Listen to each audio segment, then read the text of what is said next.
ಪ್ರಾರ್ಥನೆ ಮಾಡೋದು ನಮ್ಮ ಒಂದು ರೂಢಿ ಇದೆ. ಇದರಲ್ಲಿ ಭಗವಂತನ ಶಕ್ತಿಯನ್ನು ಕೇಳಿಕೊಳ್ಳುವಂಥದ್ದು ಕೂಡ ನಮಗೆ ಹತ್ತಿರವಾದ ವಿಷಯ. ಅದರ ಜೊತೆಗೆ ಈ ಕಾರ್ಯಕ್ರಮವು ರಾಷ್ಟ್ರೀಯ ಐಕ್ಯತಾ ಸಪ್ತಾಹ ಅಂತ ಕರ್ನಾಟಕ ಸರ್ಕಾರದ ಒಂದು ಘನ ಕಾರ್ಯಕ್ರಮದ ಅಂಗವಾಗಿ ಆಗ್ತಾ ಇದೆ. ಅದರ ಜೊತೆಗೆ international day for the elimination of violence for women ಅಂತ ನಾಳೆಯಿಂದ 15 ದಿವಸದ ಕಾರ್ಯಕ್ರಮ, ಸರ್ಕಾರದ ಕಾರ್ಯಕ್ರಮ 1 ವಾರದ ಕಾರ್ಯಕ್ರಮ. ನಿನ್ನೆ ಸಂಸ್ಕೃತಿಯ ಬಗ್ಗೆ ಇತ್ತು, ನಾಳೆ ಪರಿಸರದ ಬಗ್ಗೆ ಇದೆ, ಇವತ್ತು ಹೆಣ್ಮಕ್ಕಳ ಬಗ್ಗೆ ಇದೆ. ಹಾಗೆ ಈ ಒಂದು ಕೆಲಸ ಕೂಡ ಅಂದರೆ ದೇಶ ಕಟ್ಟುವಂಥ ಕೆಲಸ ಕೂಡ ನಮ್ಮ ಒಂದು ಧ್ಯೇಯ ಆಗಿದೆ. ಆದ ಕಾರಣ ನಾವು ಪ್ರಾರ್ಥನೆಯನ್ನು ರವೀಂದ್ರನಾಥ್ ಠಾಗೋರ್ ಅವರ where the mind is without fear ಅಂತ ಒಂದು ಕವನದೊಂದಿಗೆ ಪ್ರಾರಂಭ ಮಾಡ್ತೇವೆ. May I invite miss Lisbeth Shine, research scholar in the department of English at Mangalore University, to render Tagore's poem.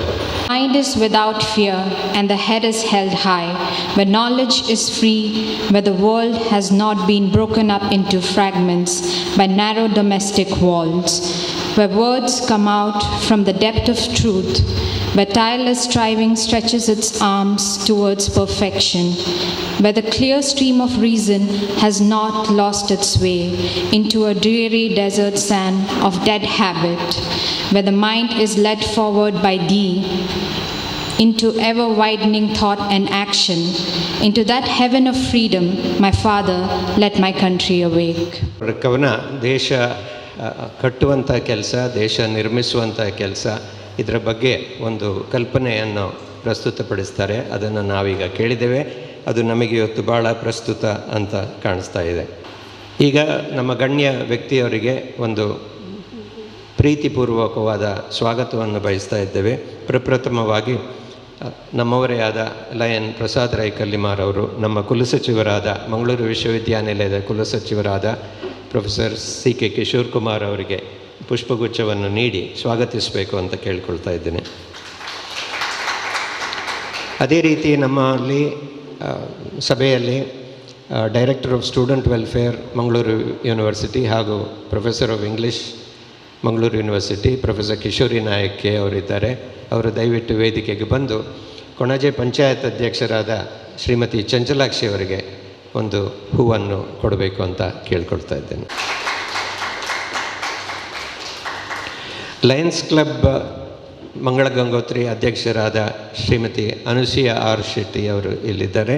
ಅವರಿಗೆ ಲಿಸ್ಬೆತ್ ಸೈನ್ ಅವರು ಮುಂದೆ ಬಂದು ಒಂದು ಹೂವನ್ನು ಕೊಟ್ಟು ಅವರನ್ನು ಆನರ್ ಮಾಡಬೇಕು ಅಂತ ಕೇಳ್ಕೊಳ್ತಾ ಇದ್ದೇನೆ, ಸ್ವಾಗತಿಸಬೇಕು ಅಂತ ಕೇಳ್ಕೊಳ್ತಾ ಇದ್ದೇನೆ. ನಮ್ಮಲ್ಲಿ ವಿದ್ಯಾರತ್ನಗಳು ಬಂದಿದ್ದಾರೆ. ಅವರು ರೊಟೇರಿಯನ್ ಕೂಡ. ರೊಟೇರಿಯನ್ ಸೌಮ್ಯ ಆರ್ ಶೆಟ್ಟಿ ಅವರಿಗೆ ಡಾಕ್ಟರ್ ಅನಿತಾ ರವಿಶಂಕರ್ ಅವರು ಹೂವನ್ನು ಕೊಟ್ಟು ಸ್ವಾಗತಿಸಬೇಕು ಅಂತ ಕೇಳ್ಕೊಳ್ತಾ ಇದ್ದೇನೆ. ಕಲ್ಲಿಮಾರ್ ಅವರು ನಮ್ಮ ಜೊತೆ ಇದ್ದಾರೆ. ಅವರಿಗೆ ಒಂದು ಸ್ವಾಗತ ಹೂವನ್ನು ನಮ್ಮ ಡೈರೆಕ್ಟರೇಟ್ ಆಫ್ ಸ್ಟೂಡೆಂಟ್ ವೆಲ್ಫೇರ್ನ ಸ್ಪೆಷಲ್ ಆಫೀಸರ್ ರವಿ ಅವರಿದ್ದಾರೆ. ಅವರು ಬಂದು ಅವರಿಗೆ ಹೂಗುಚ್ಛವನ್ನು ಕೊಡಬೇಕು ಅಂತ ಕೇಳ್ಕೊಳ್ತಾ ಇದ್ದೇನೆ. ಭಾಳ ಪ್ರೀತಿ ಇಟ್ಟು ನಮ್ಮಲ್ಲಿ ಇವತ್ತು ಬಂದವರು ಯೋಗೇಶ್ವರನ್ ಅವರು. ಪ್ರಕಾಶ್ ಡಿ ಅವರು ಬರಬೇಕಾಗಿತ್ತು, ಆದರೆ ಅವರು ಈಗ ನಿಮಗೆಲ್ಲರಿಗೂ ಗೊತ್ತಿದ್ದಾಗಿ ಬಾಂಬ್ ಬ್ಲಾಸ್ಟ್ನ ವಿಷಯದಿಂದಾಗಿ ಅವರನ್ನು ಕೆಲವು ಟೀಮ್ಸ್ ಎಲ್ಲ ಮಾಡಿ ವಿಚಾರಣೆ ನಡೀತಾ ಇದೆ. ಆದ ಕಾರಣ ಪ್ರಕಾಶ್ ಅವರಿಗೆ ಬರಲಿಕ್ಕೆ ಆಗಲಿಲ್ಲ. ಆದರೆ ಅವರ ಬದಲಿಗೆ ಭಾಳಷ್ಟು ಕಾಂಪಿಟೆಂಟ್ ಆದ ಒಂದು ಆಫೀಸರನ್ನು ಕಳಿಸಿಕೊಟ್ಟಿದ್ದಾರೆ. ಅವರು ಯೋಗೇಶ್ವರನ್ ಪಿ ಅವರು ಇಲ್ಲಿ ಬಂದಿದ್ದಾರೆ. ಅವರಿಗೆ ನಮ್ಮೆಲ್ಲರ ಪರವಾಗಿ ಡೀಡ್ಸ್ ಸಂಸ್ಥೆಯ ತುಕಾರಾಮ್ ಅವರಿದ್ದಾರೆ. ಅವರು ಬಂದು ಅವರಿಗೆ ಹೂಗುಚ್ಛವನ್ನು ಕೊಡಬೇಕು ಅಂತ ಕೇಳ್ಕೊಳ್ತೇನೆ. ಮತ್ತು ಕೊನೆಯದಾಗಿ ಇಂದಿನ ಅನಿತಾ ರವಿಶಂಕರ್ ಇದ್ದಾರೆ. ಅವರಿಗೆ ಶ್ವೇತಾ ಅವರು, ಸೆಂಟರಿನ ಸ್ಟಾಫ್ ಆದ ಶ್ವೇತಾ ಅವರು ಹೂಗುಚ್ಛವನ್ನು ಕೊಡಬೇಕು ಅಂತ ಕೇಳ್ಕೊಳ್ತಾರೆ. ಹಾಗೆ ಇಲ್ಲಿ ಬಂದವರಿಗೆ ನಮ್ಮ ಸಮಾಜದ ಗಣ್ಯರು ಬಂದಿದ್ದೀರಾ, ನಿಮಗೆ ಸ್ವಾಗತ. ಅದರ ಜೊತೆ ನಮ್ಮ ಸಂಘ ಸಂಸ್ಥೆಗಳ ಸದಸ್ಯರು ಬಂದಿದ್ದಾರೆ. ಕೊಣಾಜೆ ಗ್ರಾಮ ಪಂಚಾಯತಿನ ಸದಸ್ಯರು ಬಂದಿದ್ದಾರೆ. ಅದೇ ಜೊತೆ ನಮ್ಮ ಲಯನ್ಸ್ ಕ್ಲಬ್ ಮೆಂಬರ್ಸ್ ಇದ್ದಾರೆ, ರೋಟ್ರಿ ಕ್ಲಬ್ ಮೆಂಬರ್ಸ್ ಇದ್ದಾರೆ, ಪೊಲೀಸ್ ಇಲಾಖೆಯ ಸಿಬ್ಬಂದಿಯವರು ಇದ್ದಾರೆ. ಅದರ ಜೊತೆ ಡೀಡ್ಸ್ ಸಂಸ್ಥೆಯಿಂದಲೂ ಕೂಡ ತುಂಬ ಜನ ಬಂದಿದ್ದಾರೆ. ಇವರಿಗೆಲ್ಲರಿಗೂ ನನ್ನ ಪ್ರೀತಿಪೂರ್ವಕವಾದ ಸ್ವಾಗತವನ್ನು ಬಯಸ್ತಾ ಇದ್ದೇನೆ. ಹಾಗೆ ನಮ್ಮ ಪ್ರೆಸ್ ಆ್ಯಂಡ್ ಮೀಡಿಯಾದವರು ಬಂದಿದ್ದಾರೆ, ಸತೀಶ್ ಕೊಣಾಜೆ ಅವರು ಬಂದಿದ್ದಾರೆ, ಹೊಸಕುರಲ್ನವರು ಬಂದಿದ್ದಾರೆ, ಮತ್ತು ಸತೀಶ್ ದೇರಳಕಟ್ಟೆಯಿಂದ ಬಂದಿದ್ದಾರೆ. ಅವರಿಗೂ ಕೂಡ, ಮತ್ತು ವೈದ್ಯನಾಥ್ ಸೌಂಡ್ಸ್ ಅವರು ಇದ್ದಾರೆ, ಅವರಿಗೂ ಕೂಡ ನಮ್ಮ ಪ್ರೀತಿಪೂರ್ವಕವಾದ ಸ್ವಾಗತ. ಕೊನೆಯಲ್ಲಿ ಬಂದಂಥ ಎಲ್ಲರಿಗೂ ಕೂಡ ಮಂಗಳೂರು ಯೂನಿವರ್ಸಿಟಿಯ ಅಧಿಕಾರಿಗಳು, ಪ್ರೊಫೆಸರ್ ಕಿಶೋರಿ ನಾಯ್ಕ್ ಅವರು, ಸ್ಪೆಷಲ್ ಆಫೀಸರ್ ರವಿ ಅವರು ಬಂದಿದ್ದೀರಿ. ನಿಮಗೂ ಕೂಡ ನನ್ನ ತುಂಬು ಹೃದಯದ ಸ್ವಾಗತವನ್ನು ಬಯಸ್ತಾ ಇದ್ದೇನೆ. ಅದೇ ಡೀಟ್ ಸಂಸ್ಥೆಯ ತುಕಾರಾಮ್ ಅವರು ಬಂದಿದ್ದಾರೆ, ಅವರೊಂದು ಬೆನ್ನೆಲುಬಾಗಿ ನಿಂತಿದ್ದಾರೆ. ನಮಗೆ ತುಂಬ ಥ್ಯಾಂಕ್ಸ್ ಬಂದದ್ದಕ್ಕೆ. Welcome to you. ಮತ್ತು ಅದರ ಜೊತೆಗೆ ಆಶಾ ವರ್ಕರ್ಸ್ ಇದ್ದಾರೆ, ಗ್ರಾಮ ಪಂಚಾಯತ್ ಸದಸ್ಯರ ಜೊತೆ ಆಶಾ ವರ್ಕರ್ಸು ಬೆನ್ನೆಲುಬಾಗಿ ತುಂಬ ಕೆಲಸ ಮಾಡಿದವರು. ನಿಮಗೆ ಗೊತ್ತಿದ್ದಾಗೆ ಕೊರೋನಾ ಟೈಮಲ್ಲಿ ಎಲ್ಲೆಲ್ಲಿ ನೋಡಿದರೂ ಜನವೇ ಕಾಣ್ತಿರಲಿಲ್ಲ, ಆದರೆ ಆಶಾ ವರ್ಕರ್ಸ್ ಅಂತೂ ಖಂಡಿತ ಕಾಣ್ತಿದ್ರು, ಹೆಲ್ತ್ ವರ್ಕರ್ಸ್ ಕಾಣ್ತಿದ್ರು. ನಿಮಗೆಲ್ಲರಿಗೂ ನನ್ನ ಪ್ರೀತಿಪೂರ್ವಕವಾದ ಸ್ವಾಗತವನ್ನು ಬಯಸ್ತಾ ಇದ್ದೇನೆ. ಈಗ ಕಾರ್ಯಕ್ರಮವನ್ನು ಮುಂದುವರಿಸ್ತಾ ದಿಕ್ಸೂಚಿ ಭಾಷಣ, ಕಾನ್ಸೆಪ್ಟ್ ನೋಟ್ ಅಂತ ಹೇಳ್ತೇವೆ, ಅದನ್ನು director of the centre for UGC centre for women studies doctor Anita Ravishankar ಅವರು ನೀಡ್ತಾರೆ. ಎಲ್ಲ ಗಣ್ಯರಿಗೆ ನಮಸ್ಕಾರ. ಸಭಾ ಸದಸ್ಯರಿಗೆ ಸಹ ಕೂಡ ನನ್ನ ಪ್ರೀತಿಯ ನಮಸ್ಕಾರ. ಇವತ್ತೊಂದು ದಿವಸ ತುಂಬ ಒಂದು ಪ್ರಾಮುಖ್ಯವಾಗಿ ಇರುವ ದಿವಸ.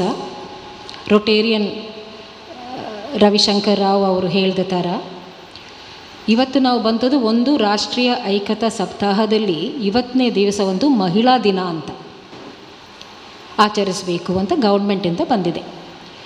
ಎರಡನೇದು, ನಾಳೆಯಿಂದ ನಾವು 16 ದಿವಸದ ಒಂದು ಆ್ಯಕ್ಟಿವಿಸಮ್ ಫಾರ್ ಮಹಿಳೆಯರ ಮೇಲೆ ಇರುವ ದೌರ್ಜನ್ಯಗಳನ್ನು ತಡೆಗಟ್ಟುವುದಕ್ಕೋಸ್ಕರ 16 ದಿವಸದ ಒಂದು ಪ್ರಕ್ರಿಯೆ. ಈ ಒಂದು ಪ್ರಕ್ರಿಯೆ ಬಂದು ಇಡೀ ಭೂಲೋಕದಲ್ಲಿ, ಇದೊಂದು ಗ್ಲೋಬಲ್ ಕ್ಯಾಂಪೇನ್, ಭೂಲೋಕದಲ್ಲಿ ಮಾಡಿಕೊಂಡು ಬರ್ತಾ ಇರುವ ಒಂದು ಕ್ಯಾಂಪೇನ್.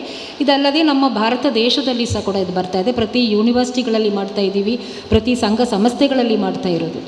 ಈ ಒಂದು 16 ದಿವಸ ನಾವು ಏನು ಮಾಡ್ತೀವಿ ಅಂತ ಹೇಳಿದ್ರೆ, ಇದೇ ಥರ ಸಣ್ಣ ಸಣ್ಣ ಸಭೆಗಳು ಮಾಡಿ ಎಲ್ಲರ ಜೊತೆಯಲ್ಲಿ ಸೇರಿ, ಅದು ಕಾರ್ಯಾಗಾರಗಳಿರ್ಬೋದು, ಸೆಮಿನಾರ್ಗಳಿರ್ಬೋದು, ಜಾಥೆಗಳಿರ್ಬೋದು, ಹೋರಾಟ ಇರ್ಬೋದು, ರೀತಿಯಲ್ಲಿ ಮಹಿಳೆಯರ ಮೇಲೆ ಆಗುವಂಥ ದೌರ್ಜನ್ಯಗಳ ಬಗ್ಗೆ ಒಂದು ಅರಿವು ಮೂಡಿಸಿಕೊಳ್ಳುವ ಒಂದು ಪ್ರಕ್ರಿಯೆ ನಾವು ಮಾಡ್ತಾ ಇದ್ದೀವಿ.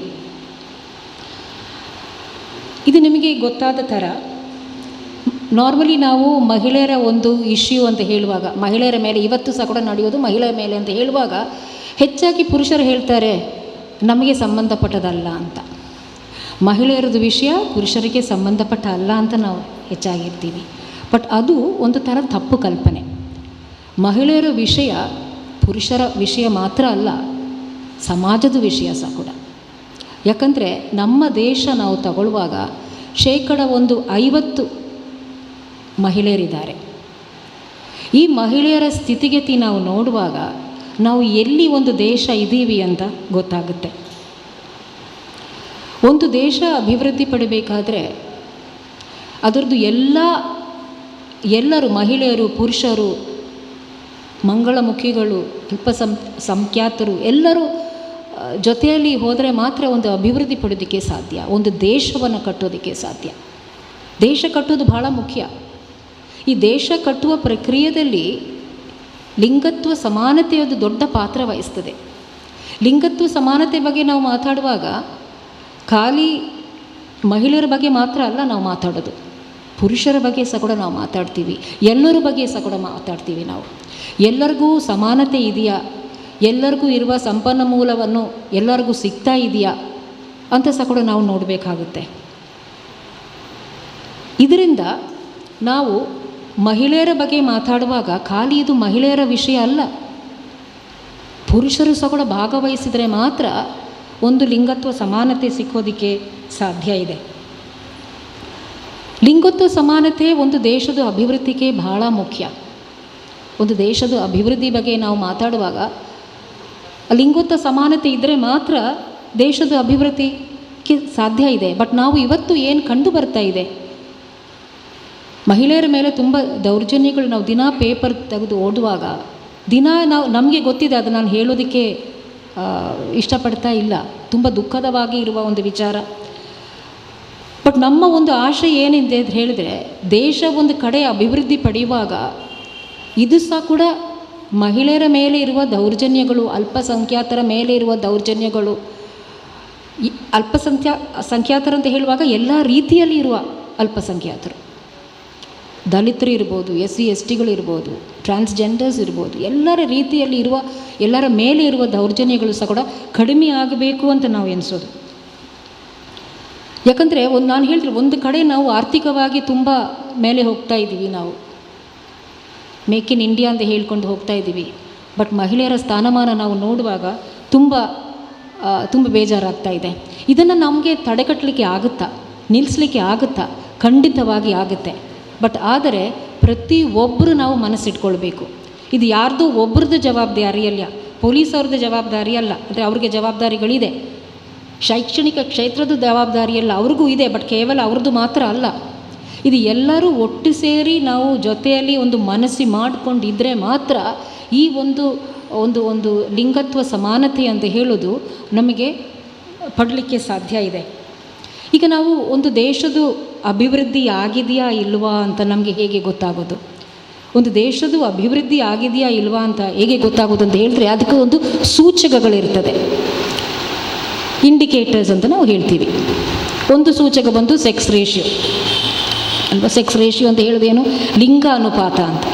ಆ ಮಕ್ಕಳ ಲಿಂಗ ಅನುಪಾತ ನಾವು ತಗೊಳ್ಳುವಾಗ 919 ಮಾತ್ರ ಇರುವುದು. 1000 ಹುಡುಗರು ಮಕ್ಕಳಿಗೆ ಖಾಲಿ 919 ಹೆಣ್ಮಕ್ಕಳು ಮಾತ್ರ ಇದ್ದಾರೆ ಅಂತ. ಇದೇ ಥರ ಹೋಗಿದರೆ ನಮ್ಮ ದೇಶಕ್ಕೆ ಏನಾಗುತ್ತೆ? ಇದರದ್ದು ಅರ್ಥ, ಇದೇ ಒಂದು ಸೂಚಕನ ಇಟ್ಕೊಂಡು ನಾವು ನೋಡಿದರೆ ಯಾಕೆ ಇಷ್ಟು ಕಡಿಮೆ ಹೆಣ್ಮಕ್ಕಳಿದ್ದಾರೆ? ಕಡಿಮೆ ಹೆಣ್ಮಕ್ಕಳು ಹುಡ್ತಾ ಇದ್ದಾರಾ? ಖಂಡಿತವಾಗಿ ಅಲ್ಲ. ಹುಟ್ಟಿದಾದ ಮೇಲೆ ಹೆಣ್ಮಕ್ಕಳನ್ನು ಬದುಕೋದಕ್ಕೆ ನಾವು ಬಿಡ್ತಾ ಇಲ್ಲ. ಇದು ನಾವು ಬಹಳ ಮುಖ್ಯವಾಗಿ ನೋಡಬೇಕು.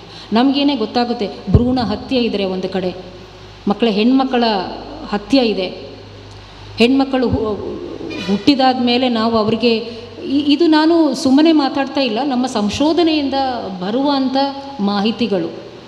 ಸರಿಯಾಗಿ ಊಟ ಕೊಡ್ತಾ ಇಲ್ಲ, ತಾರತಮ್ಯ ನಾವು ಪಡ್ತಾ ಇದ್ದೀವಿ. ಅವರಿಗೆ ಒಂದು ಮನೆಯಲ್ಲಿ ಒಂದು ಹೆಣ್ಮಗು ಒಂದು ಗಂಡು ಮಗು ಇದ್ದಿದ್ರೆ ತುಂಬ ಕಡೆಯಿಂದ ಸಂಶೋಧನೆ, ನಮ್ಮ ಕರ್ನಾಟಕದಿಂದ ಸಹ ಕೂಡ ಸಂಶೋಧನೆ, ಉತ್ತರ ಕರ್ನಾಟಕದಿಂದ ನಾವು ಕಂಡು ಬರ್ತಾ ಇದೆ ಅಂತ ಹೇಳಿದ್ರೆ, ಹೆಣ್ಮಕ್ಕಳನ್ನು ಕೊನೆಗೆ ತಿನ್ನಿಸೋದು, ಬಾಕಿ ಉಳಿದದನ್ನು ನಾವು ತಿನ್ನಿಸೋದು. ಇದೇ ಒಂದು ಕಾರಣ. ಅವರ ಸೂಚಕ ನಾವು ನೋಡುವಾಗ ಒಂಥರ ಲ್ಯಾಕ್ ಆಫ್ ಅನೀಮಿಯಾ ಅಂತ ಹೇಳಿದ್ರೆ ರಕ್ತದ ಕೊರತೆ. ಅದು ಮತ್ತೆ ಮತ್ತೆ ಮುಂದಕ್ಕೆ ಹೋಗುವಾಗ ಅವರ ಮುಂದಕ್ಕೆ ಮಕ್ಕಳನ್ನು ಹುಟ್ಟಿಸುವ ಒಂದು ರೀಪ್ರೊಡಕ್ಟಿವ್ ಹೆಲ್ತ್ ಅಂತ ನಾವು ಹೇಳ್ತೀವಲ್ಲ, ಅದಕ್ಕೆ ಪರಿಣಾಮ ಬೀಳ್ತದೆ. ಸೊ ಒಂದು ದೇಶದ ಆರೋಗ್ಯವಂತ ಹೇಳುವಾಗ ನಮ್ಮ ಹೆಣ್ಮಕ್ಕಳ ಕೈಯಲ್ಲಿಯೇ ಇದೆ. ಇದು ನಾವು ಯಾವ ರೀತಿಯಲ್ಲಿ ನೋಡ್ಕೊಳ್ತಾ ಇದ್ದೀವಿ. ಸೊ ಇದೇ ಥರ ದೌರ್ಜನ್ಯ ಅಂತ ಹೇಳೋದು ಖಾಲಿ ಯಾವತ್ತೂ ಒಡೆಯೋದು ಬಡಿಯೋದಲ್ಲ. ಹೆಣ್ಮಕ್ಕಳಿಗೆ ಹುಟ್ಟೋದಕ್ಕೆ ಒಂದು ಅವಕಾಶ ನಾವು ಕೊಡೋದಿಲ್ಲ, ಹುಟ್ಟಿದಾದ ಮೇಲೆ ಅವ್ರನ್ನ ಜೀವನ ಮಾಡೋದಕ್ಕೆ ಒಂದು ಅವಕಾಶ ಕೊಡೋದಿಲ್ಲ, ಸರಿಯಾಗಿ ಶಾಲೆಗೆ ಹೋಗೋದಕ್ಕೆ ಒಂದು ಅವಕಾಶ ಕೊಡೋದಿಲ್ಲ. ಈಗ ಎಲ್ಲ ಕಡೆ ಈಗ ಬಿಸಿ ಊಟ ಇರುವ ಕಾರಣ ಗಂಡು ಮಕ್ಕಳು ಹೆಣ್ಮಕ್ಳನ್ನು ನಾವು ಸೇರಿಸ್ತಾ ಇದ್ದೀವಿ. ಬಟ್ ಒಮ್ಮೆ ಸೇರಿದಾದ ಮೇಲೆ ಶಿಕ್ಷಣದ ನೀವು 4ನೇ ಕ್ಲಾಸ್ ಪುನಃ ನೀವು ನಮ್ಮ ಶಿಕ್ಷಣದ ಸೂಚಕಗಳು ನಾವು ನೋಡುವಾಗ ಏನು ಕಂಡು ಬರ್ತಾ ಇದೆ ಅಂತ ಹೇಳಿದ್ರೆ, 4ನೇ ತರಗತಿಯಲ್ಲಿ ಇಲ್ಲಾಂದರೆ 7ನೇ ತರಗತಿಯಲ್ಲಿ ಮತ್ತು 10ನೇ ತರಗತಿಯಲ್ಲಿ ಅದು ಶಾಲೆಯಿಂದ ಅವರು ಡ್ರಾಪ್ಔಟ್ಸ್ ಅಂತ ಹೇಳ್ತೀವಿ. ಆ ಡ್ರಾಪ್ಔಟ್ ಲೆಕ್ಕ ನಾವು ನೋಡುವಾಗ ಹೆಣ್ಮಕ್ಳದ್ದು ಸಂಖ್ಯೆವೇ ಜಾಸ್ತಿ. ಯಾಕೆ ಆಗ್ತಾ ಇದೆ? ಮನೆಯಲ್ಲಿ ತಾಯಿ ತಂದೆ ಮತ್ತು ಒಂದು ಸಣ್ಣ ಮಗು ಇರುವಾಗ ಉಳಿದ ಸಣ್ಣ ಮಕ್ಕಳಕ್ಕೆ ನೋಡೋದಕ್ಕೆ, ಇಲ್ಲಾಂದರೆ ಮನೆ ಕೆಲಸವನ್ನು ನೋಡೋದಕ್ಕೆ ನಾವು ಹೆಣ್ಮಕ್ಳನ್ನು ನಾವು ಬಿಡಿಸ್ತಾ ಇದ್ದೀವಿ ಶಾಲೆಯಿಂದ. ಸೊ ಹೆಣ್ಮಕ್ಕಳಿಗೆ ನಾವು ಒಂದು ಶೈಕ್ಷಣಿಕ ಸೂಚಕ ನಾವು ನೋಡುವಾಗ ನಾವು ಗಂಡು ಮಕ್ಕಳಿಗಿಂತ ಜಾಸ್ತಿ ಹೆಣ್ಮಕ್ಕಳದು ನಾವು ನೋಡುವಾಗ ಶಿಕ್ಷಣ ಒಂದು ಕಡಿಮೆ ಇದೆ. ಶಿಕ್ಷಣ ಕಡಿಮೆ ಇರುವಾಗ ಏನಾಗುತ್ತೆ? ಬೇಗ ನಾವು ಮದುವೆ ಮಾಡಿಕೊಡ್ತೀವಿ. ಬೇಗ ಮದುವೆ ಕೊಡುವಾಗ 16 ವರ್ಷ, ಈಗ ನಾರ್ಮಲಾಗಿ 18 ವರ್ಷ ಆದಮೇಲೆ ನಾವು ಮದುವೆ ಮಾಡಿಸ್ಬೇಕು ಅಂತ. ಬಟ್ ಎಷ್ಟೋ ಕಡೆ ನಾವು ಕಂಡು ಬರ್ತಾ ಇದೆ 15, 14, 15, 16 ವರ್ಷದಲ್ಲಿ ನಾವು ಹೆಣ್ಮಕ್ಳನ್ನು ಮದುವೆ ಮಾಡಿಕೊಡ್ತಾ ಇದ್ದೀವಿ. ಇದು ಸಹ ಒಂಥರ ದೌರ್ಜನ್ಯವೇ. ಸಣ್ಣ ಪ್ರಾಯದಲ್ಲಿ ನಾವು ಮದುವೆ ಮಾಡಿ ಕೊಡುವಾಗ ಏನಾಗುತ್ತೆ? ಅವರು ಸಣ್ಣ ಪ್ರಾಯದಲ್ಲಿ ಮಕ್ಕಳನ್ನು ಹುಟ್ಟಿಸ್ತಾ ಇದ್ದಾರೆ. ಆ ಪ್ರಾಯ ಮಕ್ಕಳ ಹುಟ್ಟಿಸುವ ಇದಲ್ಲ, ಅವರ ದೇಹವೇ ಅದಕ್ಕೆ ಕರೆಕ್ಟ್ ಅಲ್ಲ. ಇದು ಒಂದು ದೌರ್ಜನ್ಯವೇ ಆಗುವಂಥದ್ದು.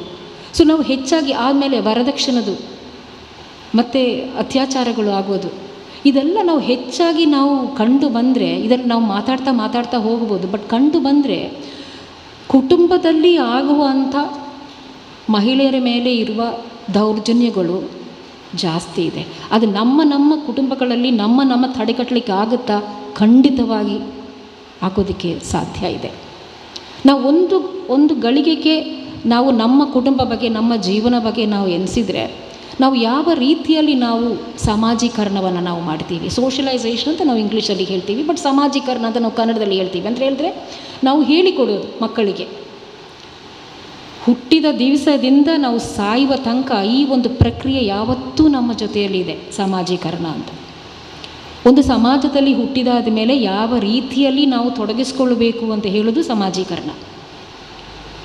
ಮನೆಯಲ್ಲಿ ಹೇಗೆ ಇರಬೇಕು, ಶಾಲೆಯಲ್ಲಿ ಹೇಗೆ ಇರಬೇಕು, ಕಾಲೇಜಲ್ಲಿ ಹೇಗೆ ಇರಬೇಕು, ಯೂನಿವರ್ಸಿಟಿಗಳಲ್ಲಿ ಹೇಗೆ ಇರಬೇಕು, ಕೆಲಸಕ್ಕೆ ಹೋಗಿದಾದ ಮೇಲೆ ಹೇಗೆ ಇರಬೇಕು, ಅದು ಎಲ್ಲಿಂದ ಬರ್ತಾರೆ? ತಾಯಿ ತಂದೆ ಹೇಳಿಕೊಡ್ತಾರೆ, ಶಾಲೆಯಲ್ಲಿ ಟೀಚರ್ಸ್ ಹೇಗೆ ನೋಡಿದ್ರೆ, ಅಂಗನವಾಡಿ ಟೀಚರ್ಸು, ಶಾಲೆಯಲ್ಲಿ ಟೀಚರ್ಸು, ಕಾಲೇಜಲ್ಲಿ ಟೀಚರ್ಸು, ಮೀಡಿಯಾದಿಂದ, ಮೂವೀಸಿಂದ ಎಲ್ಲ ಬರ್ತಾ ಇದೆ. ಸೊ ಇದರಿಂದ ನಾವು ಒಂಥರ ನಮ್ಮ ಮೌಲ್ಯಗಳನ್ನು ನಾವು ಡೆವಲಪ್ ಆಗುತ್ತೆ.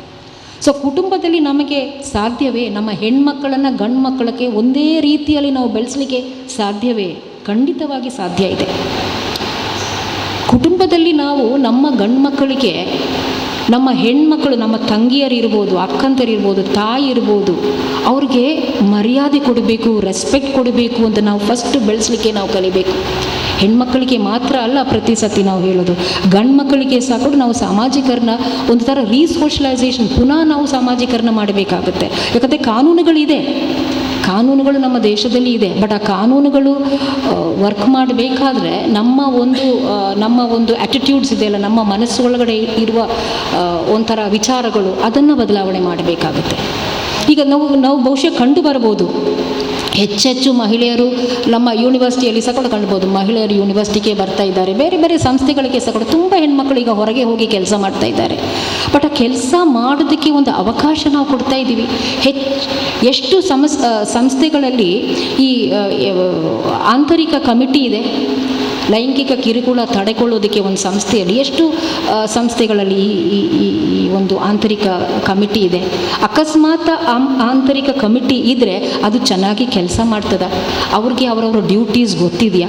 ಸೊ ಈ ಥರ ವಿಚಾರಗಳು ನಮ್ಮ ಪ್ರತಿಯೊಂದು ಸಂಸ್ಥೆಗಳಲ್ಲಿ ನಾವು ಒಂದು ತಗೊಂಡ್ರೆ, ಈ ಒಂದು ಸಂಸ್ಥೆಗೆ ನಾವು ಇದಿರುವಾಗ ಒಂದು ಆಂತರಿಕ ಕಮಿಟಿ ಇರಬೇಕು, ಆ ಆಂತರಿಕ ಕಮಿಟಿ ಅವರ ಡ್ಯೂಟೀಸನ್ನು ಅವ್ರಿಗೆ ಗೊತ್ತಾಗಬೇಕು, ಅದು ಚೆನ್ನಾಗಿ ಕೆಲಸ ಆಗಬೇಕು. ಪ್ರತಿಯೊಬ್ಬರು ಗಂಡಾದರೂ ಹೆಣ್ಣಾದರೂ ಪುರುಷರಾದರೂ ಮಹಿಳೆಯಾದರೂ ಚೆನ್ನಾಗಿ ಕೆಲಸ ಮಾಡುವ ಒಂದು ವಾತಾವರಣ ನಾವು ಕೊಡಬೇಕು. ಯಾಕಂದರೆ ಈ ವಾತಾವರಣ ಇಲ್ಲಾದರೆ ನಮ್ಮ ದೇಶದ ಆರ್ಥಿಕ ಸ್ಥಿತಿಯನ್ನು ಅದು ಎಫೆಕ್ಟ್ ಆಗುತ್ತೆ. ಒಂದು ದೇಶ ಆರ್ಥಿಕವಾಗಿ ಅಭಿವೃದ್ಧಿ ಪಡಿಬೇಕಾದಿದ್ರೆ ಮಹಿಳೆಯರು ಬಹಳ ಮುಖ್ಯ. ಯಾಕಂದರೆ ಮಹಿಳೆಯರು ನಾವು ಮುಂದೆ ಹೇಳಿದ ಥರ 50% ಇದ್ದಾರೆ, ಬಟ್ ಅವರ ಔಪಚಾರಿಕವಾಗಿ ಇರುವ ಕಾರ್ಮಿಕ ಕ್ಷೇತ್ರದಲ್ಲಿ ನೋಡುವಾಗ ಅವರು ಕೇವಲ 19% ಇದ್ದಾರೆ. ಅದು ಸಾಲದು. ನಮ್ಮ ದೇಶ ಅಭಿವೃದ್ಧಿ ಪಡಿಬೇಕಾದ್ರೆ 50% ಪುರುಷರು 70 ಇದ್ದಾರೆ, ಮಹಿಳೆಯರು 19 ಮಾತ್ರ. ಎಲ್ಲರೂ ಮುಂದಕ್ಕೆ ಬರಬೇಕು, ಆದರೆ ಮಾತ್ರ ನಮ್ಮ ದೇಶ ಒಂದು ಕಟ್ಟೋದಕ್ಕೆ ಆಗುತ್ತೆ, ಒಂದು ಅಭಿವೃದ್ಧಿ ಪಡೋದಕ್ಕೆ ಆಗುತ್ತೆ. ಇದು ಇನ್ನೊಬ್ಬರದು ಮಹಿಳೆಯರ ದೌರ್ಜನ್ಯ ಅವರ ಲಿಂಗತ್ವ ಸಮಾನತೆ ಬಗ್ಗೆ ಅದು ನಂದಲ್ಲ, ಇನ್ನೊಬ್ಬರದು ಅಂತ ಹೇಳೋದಕ್ಕೆ ಇನ್ನೂ ನಮಗೆ ಕೂತ್ಕೊಳ್ಳೋದಕ್ಕೆ ಸಾಧ್ಯ ಇಲ್ಲ. ನಾವು ಪ್ರತಿಯೊಬ್ಬರದು ನಮ್ಮದು ಜವಾಬ್ದಾರಿ. ಯಾಕಂದರೆ ಇದರಲ್ಲಿ ನಾವು ಲಿಂಗತ್ವ ಸಮಾನತೆ ನಮ್ಮ ಜೀವನದಲ್ಲಿ ತಂದಿದ್ರೆ ಅದನ್ನು ನಮ್ಮ ಸಮಾಜಕ್ಕೆ ಅದರದ್ದು ಎಫೆಕ್ಟ್ ಕೊಡ್ತದೆ. ಅಲ್ಟಿಮೇಟ್ಲಿ ಸಮಾಜದಿಂದ ನಮ್ಮ ದೇಶಕ್ಕೆ ಸಹ ಕೂಡ ಆಗುತ್ತೆ.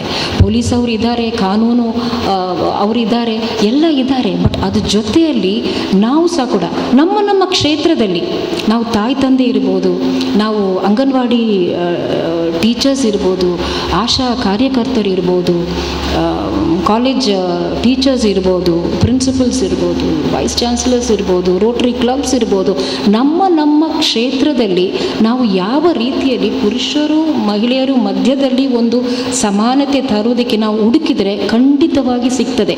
ಬಟ್ ಅದಕ್ಕೆ ನಮಗೆ ಒಂದು ಮನಸ್ಸಿರಬೇಕು.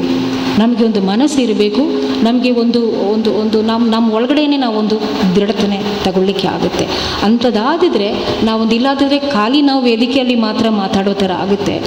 ನಮ್ಮ ಜೀವನದಲ್ಲಿ ಅದು ತರಬೇಕು, ನಮ್ಮ ಸಮಾಜಕ್ಕೆ ತರಬೇಕು. ಯಾಕಂದರೆ ನಾವು ಫಸ್ಟ್ ಹೇಳಿದ ಥರ ಮಹಿಳೆಯರದು ಸಮಸ್ಯೆಗಳು ಮಹಿಳೆಯರದು ಮಾತ್ರ ಅಲ್ಲ, ಅದು ಸಮಾಜದ ಸಮಸ್ಯೆಗಳು.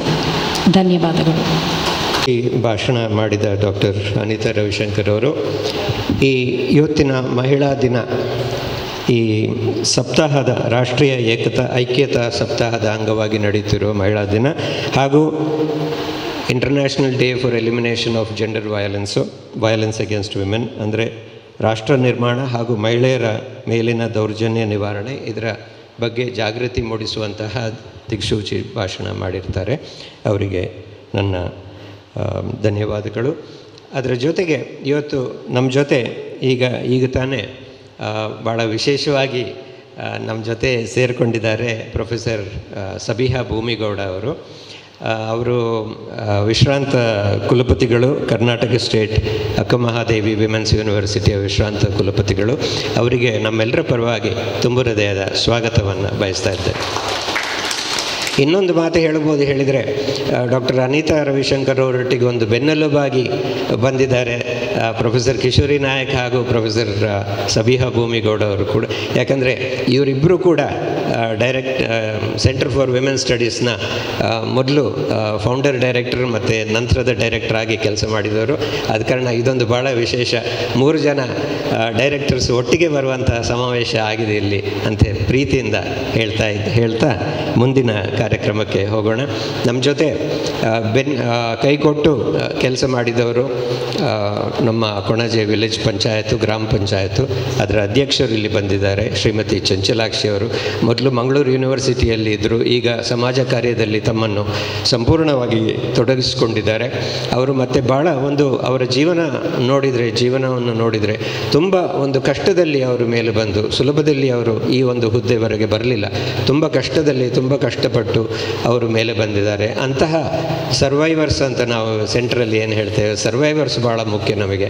ಯಾರು ಕಷ್ಟವನ್ನು ಅನುಭವಿಸಿದ ಮೇಲೆ ಬಂದಿದ್ದಾರಲ್ಲ, ಅವರೇ ನಿಜವಾಗಿ ನಮ್ಮ ಸಮಾಜದ ಗಟ್ಟಿ ಸ್ತಂಭಗಳು ಅಂತ ಹೇಳುತ್ತಾ ಅವರನ್ನು ಭಾಳ ಪ್ರೀತಿಯಿಂದ ಈಗ ಮಾತಾಡಬೇಕು ಅಂತ ಕೇಳ್ಕೊಳ್ತಾ ಇದ್ದೆ.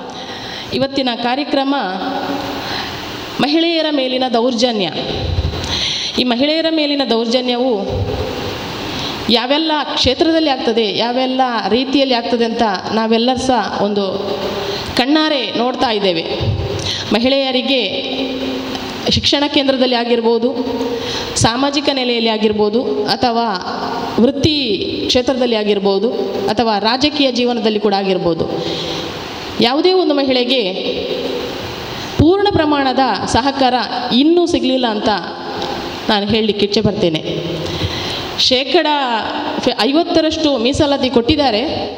ಆದರೆ 50% ಮೀಸಲಾತಿ ಕೊಟ್ಟರೂ ಕೂಡ ಆ 50% ಮೀಸಲಾತಿಯಲ್ಲಿ ಮಹಿಳೆಯರು ಎಷ್ಟು ಸಾಮರ್ಥ್ಯವನ್ನು ಹೊಂದಿದ್ದಾರೆ, ಅಥವಾ ಅವರಿಗೆ ಎಷ್ಟು ಯಾವೆಲ್ಲ ರೀತಿಯಲ್ಲಿ ಯಾವೆಲ್ಲ ಕಾರ್ಯಗತವಾಗಿ ನಮಗೆ ಸಹಕಾರವನ್ನು ಕೊಡ್ತಾ ಇದ್ದಾರೆ ಅಥವಾ ರಕ್ಷಣೆಯನ್ನು ನೀಡ್ತಾ ಇದ್ದಾರೆ ಅನ್ನೋದು ಸಹ ನಾವು ಸ್ವಲ್ಪ ಆಲೋಚನೆ ಮಾಡಬೇಕಾಗ್ತದೆ.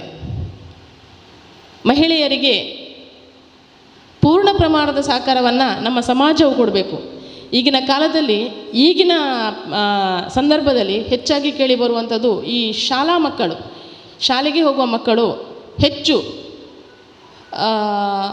ಲೈಂಗಿಕವಾಗಿ ಕಿರುಕುಳ ಕೊಡುವಂಥದ್ದು ಅಥವಾ ಮಕ್ಕಳಿಗೆ ಏನಾದರೂ ದೌರ್ಜನ್ಯ ಮಾಡುವಂಥದ್ದು, ಇಂಥವುಗಳೆಲ್ಲ ಬಹಳ ಹೆಚ್ಚಿನ ಪ್ರಮಾಣದಲ್ಲಿ ಕೇಳಲಿಕ್ಕೆ ಸಿಗ್ತಾ ಇದೆ. ಯಾಕೆ ಕೇಳಲಿಕ್ಕೆ ಸಿಗ್ತಾ ಇದೆ?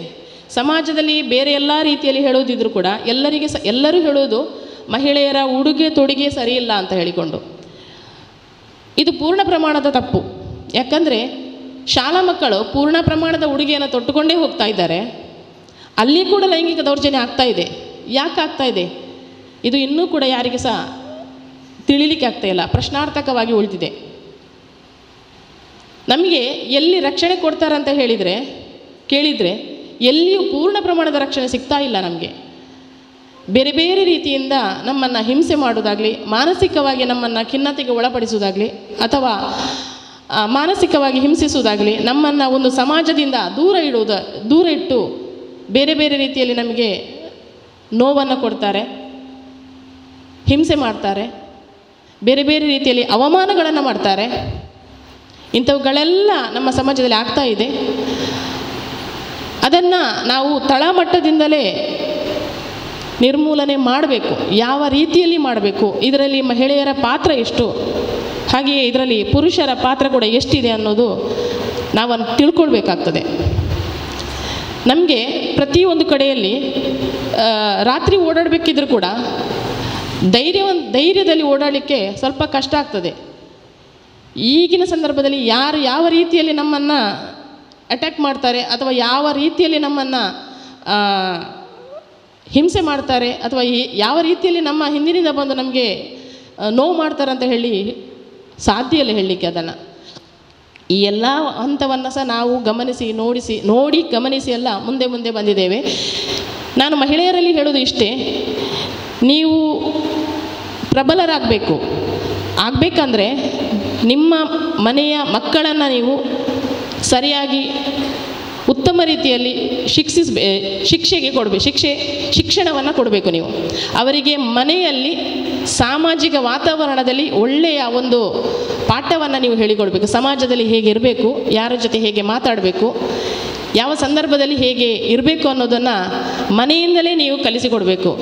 ಹಾಗೆಯೇ ಮಕ್ಕಳ ಮೇಲೆ ಎಲ್ಲ ತಾಯಂದಿರಾಗಲಿ, ಮನೆಯಿಂದ ಹೊರಡುವಾಗ ತಂದೆ ತಾಯಿಯವರಾಗಲಿ, ಅಥವಾ ಹೊರಗಡೆ ಹೋದ ನಂತರ ಶಾಲಾ ಶಿಕ್ಷಕರಾಗಲಿ, ಅಥವಾ ಬೇರೆ ಬೇರೆ ಕಡೆಗಳಲ್ಲಿ ಬೇರೆ ಬೇರೆ ಅಧಿಕಾರಿಯವರಾಗಲಿ, ಬೇರೆ ಬೇರೆ ಸಮಾಜದಲ್ಲಿರುವಂಥ ಬೇರೆ ಬೇರೆ ವ್ಯಕ್ತಿಗಳು ಅವರ ಮೇಲೆ ಒಂದು ನಿಗಾವನ್ನು ಇಟ್ಟುಕೊಳ್ಬೇಕು. ಹಾಗೆಯೇ ಮಹಿಳೆಯರು ನಮ್ಮ ಈ ಕೊಣಾಜೆ ಗ್ರಾಮದಲ್ಲಿ ಅಂಥ ಕೇಸ್ಗಳೆಲ್ಲ ಸ್ವಲ್ಪ ಕಡಿಮೆ ಅಂತ ಕಾಣ್ತದೆ. ಮಕ್ಕಳ ದೌರ್ಜನ್ಯ ಆಗಲಿ ಅಥವಾ ಮಹಿಳೆಯರ ದೌರ್ಜನ್ಯ ಆಗಲಿ ಕಡಿಮೆ ಅಂತ ಕಾಣ್ತದೆ. ಯಾಕಂದರೆ ನಮ್ಮ ಕ್ಷೇತ್ರದಲ್ಲಿ ಮಹಿಳಾ ಕಾರ್ಯಕರ್ತೆಯರು, ಅಂಗನವಾಡಿ ಕಾರ್ಯಕರ್ತೆಯರು ಮತ್ತು ಆಶಾ ಕಾರ್ಯಕರ್ತೆಯರು ತುಂಬ ಉತ್ತಮ ರೀತಿಯಲ್ಲಿ ಜನಗಳಿಗೆ ಒಳ್ಳೆಯ ಮಾಹಿತಿಯನ್ನು ಕೊಡ್ತಾ ಬರ್ತಿದ್ದಾರೆ. ಎಲ್ಲ ರೀತಿಯಲ್ಲಿ ಕೂಡ ಎಲ್ಲ ಕಾರ್ಯಕ್ರಮಗಳನ್ನು ಮಕ್ಕಳಿಗಾಗಲಿ ಅಥವಾ ಹೆತ್ತವರಿಗಾಗಲಿ ಪ್ರತಿಯೊಂದು ಕಾರ್ಯಕ್ರಮಗಳನ್ನು ಬೇರೆ ಬೇರೆ ಸಮಯದಲ್ಲಿ ಅಳವಡಿಸಿ ಅವರಿಗೆ ಉತ್ತಮವಾದ ಮಾಹಿತಿಯನ್ನು ಕೊಡುವಂಥ ಕಾರ್ಯಕ್ರಮವನ್ನು ಹಮ್ಮಿಕೊಳ್ತಾ ಇದ್ದಾರೆ. ಅದಕ್ಕೆ ಸ್ಪೆಷಲ್ ಆಗಿ ನನ್ನ ಗ್ರಾಮದವರಿಗೆ ಎಲ್ಲರಿಗೆ ಸಹ ನಾನು ಅಭಿನಂದನೆಯನ್ನು ಹೇಳ್ತೇನೆ. ನನಗೆ ತುಂಬ ಹೆಮ್ಮೆ ಆಗ್ತಾಯಿದೆ. ನನ್ನ ಗ್ರಾಮದಲ್ಲಿ ಆಶಾ ಕಾರ್ಯಕರ್ತೆಯರು, ಅಂಗನವಾಡಿ ಕಾರ್ಯಕರ್ತರು ಉತ್ತಮ ರೀತಿಯಲ್ಲಿ ನನಗೆ ಕೂಡ ಸಹಕಾರ ಕೊಡ್ತಾ ಇದ್ದಾರೆ.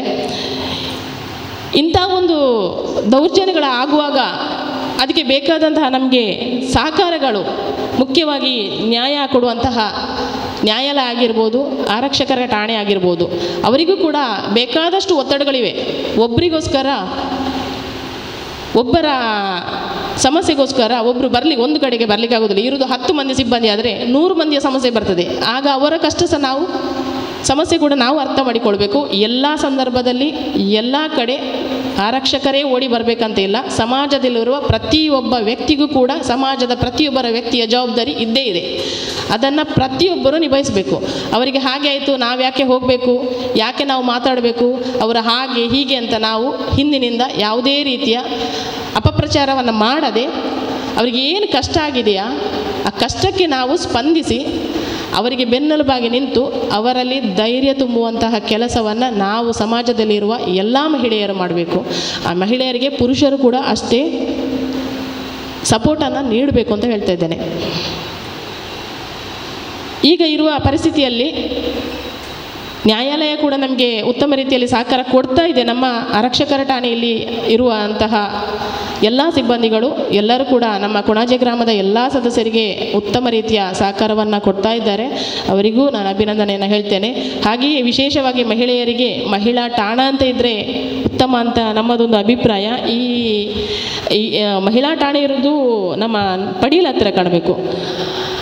ಈ ಪ್ರದೇಶದಲ್ಲಿ ತುಂಬ ದೊಡ್ಡ ಏರಿಯಾ, ಅದರಲ್ಲಿ ಸಹ ಮಹಿಳಾ ಠಾಣೆ ಅಂತ ಇದ್ದರೆ ಮಹಿಳೆಯರಿಗೋಸ್ಕರ, ಮಹಿಳೆಯರ ಮಕ್ಕಳಿಗೋಸ್ಕರ ಅಂತಲೇ ಹೇಳಿ ಒಂದು ಠಾಣೆ ಇದ್ದರೆ ಎಲ್ಲರಿಗೂ ಉತ್ತಮ. ಹಾಗೆಯೇ ಇದಕ್ಕೆ ಯಾವುದೇ ಒಂದು ಕೇಸಸ್ ಬಂದರೂ ಕೂಡ ಮಹಿಳೆಯರ ದೌರ್ಜನ್ಯದ ಬಗ್ಗೆ ಯಾವುದೇ ಒಂದು ಕೇಸ್ ಬಂದರೂ ಕೂಡ ಅದನ್ನು ಕೂಡಲೇ ನೀವು ತನಿಖೆ ತಗೊಂಡು ಅದಕ್ಕೆ ಕೂಡಲೇ ಉತ್ತಮವಾದ ನ್ಯಾಯವನ್ನು ನೀವು ಸಂಪೂರ್ಣವಾಗಿ ಒದಗಿಸಿಕೊಡಲಿಕ್ಕೆ ನೀವು ಸಹಕರಿಸಬೇಕು ಅಂತ ಹೇಳ್ತೇನೆ. ಹಾಗೆಯೇ ಬೇಗ ನ್ಯಾಯ ಸಿಗಬೇಕು ಎಲ್ಲರಿಗೆ ಸರ್.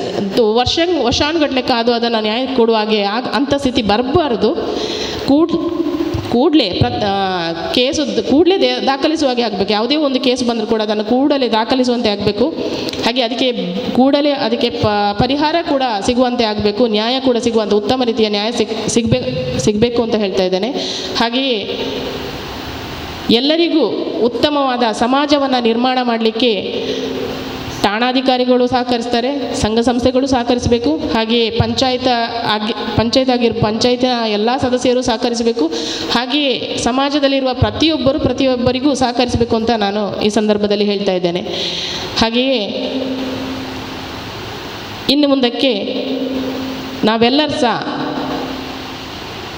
ಒಂದು ಪ್ರತಿಜ್ಞೆಯನ್ನು ಮಾಡಬೇಕಾಗ್ತದೆ. ನಮ್ಮ ಸಮಾಜದಲ್ಲಿ ಇಂತಹ ದೌರ್ಜನ್ಯ ಆಗದಂತೆ ನಾವು ಎಚ್ಚರ ವಹಿಸುವ ಹಾಗೆ ದೌರ್ಜನ್ಯ ಆದರೆ ಅವರಿಗೆ ಬಲವಾಗಿ ಬೆನ್ನೆಲುಬಾಗಿ ನಾವು ನಿಂತು ನ್ಯಾಯವನ್ನು ಕೊಡಿಸುವ ಅಂತ ಹೇಳಿ ತೀರ್ಮಾನ ತಗೊಂಡು ನಾವು ಮುಂದಿನ ದಿನಗಳಲ್ಲಿ ಸಮಾಜಕ್ಕೆ ಉತ್ತಮವಾದ ಸಂದೇಶವನ್ನು ನೀಡಿ, ಉತ್ತಮವಾದ ಮಾಹಿತಿಯನ್ನು ನೀಡಿ ನಾವೆಲ್ಲರೂ ಮಹಿಳೆಯರನ್ನು ಸದೃಢವನ್ನಾಗಿ ಮಾಡಿ ದೇಶದಲ್ಲಿ ಆಗಲಿ, ರಾಜ್ಯದಲ್ಲಿ ಆಗಲಿ, ನಮ್ಮ ಕ್ಷೇತ್ರದಲ್ಲಿ ಆಗಲಿ ಉತ್ತಮವಾದ ಒಂದು ರಿಸಲ್ಟನ್ನು ಕೊಡಬೇಕು. ನಾವು ಮಹಿಳೆಯರು ಯಾರಿಗೂ ಕಮ್ಮಿ ಇಲ್ಲ ಅಂತ ಹೇಳಿಕೊಂಡು ನಾವು ಸಮಾನರು, ಎಲ್ಲರಲ್ಲಿ ಸಹ ನಮಗೂ ಸಮಾನವಾದ ಹಕ್ಕಿದೆ, ನಮಗೂ ಸಮಾನವಾದ ಮನಸ್ಥಿತಿ ಇದೆ, ನಮಗೂ ಒಂದು ಭಾವನೆಗಳಿದೆ. ಆ ಭಾವನೆಗಳಿಗೆ ಧಕ್ಕೆ ಆಗದಂತೆ ಎಲ್ಲರೂ ಕೂಡ ನಮಗೆ ಸಹಕರಿಸಬೇಕು ಅಂತ ಹೇಳ್ತಾ ನನ್ನ ಈ ಮಾತನ್ನು ಮುಗಿಸ್ತೇನೆ. ಅವಕಾಶಕ್ಕಾಗಿ ಧನ್ಯವಾದಗಳು. ರೋಟರಿ ಕ್ಲಬ್ ದೇರಳಕಟ್ಟೆಯವರು ಸಹಕರಿಸಿದ್ದಾರೆ ಈ ಕಾರ್ಯಕ್ರಮವನ್ನು ಆಯೋಜಿಸಿದ್ರಲ್ಲಿ. ರೋಟರಿ ಕ್ಲಬ್ ವತಿಯಿಂದ ನಮ್ಮ ದೇರಳಕಟ್ಟೆಯ ವಿದ್ಯಾರತ್ನ ಇಂಗ್ಲೀಷ್ ಮೀಡಿಯಂ ಶಾಲೆಯ ಕಾರ್ಯದರ್ಶಿಗಳಾದ ಶ್ರೀಮತಿ ಸೌಮ್ಯ ಆರ್ ಶೆಟ್ಟಿ ಅವರು ಬಂದಿದ್ದಾರೆ.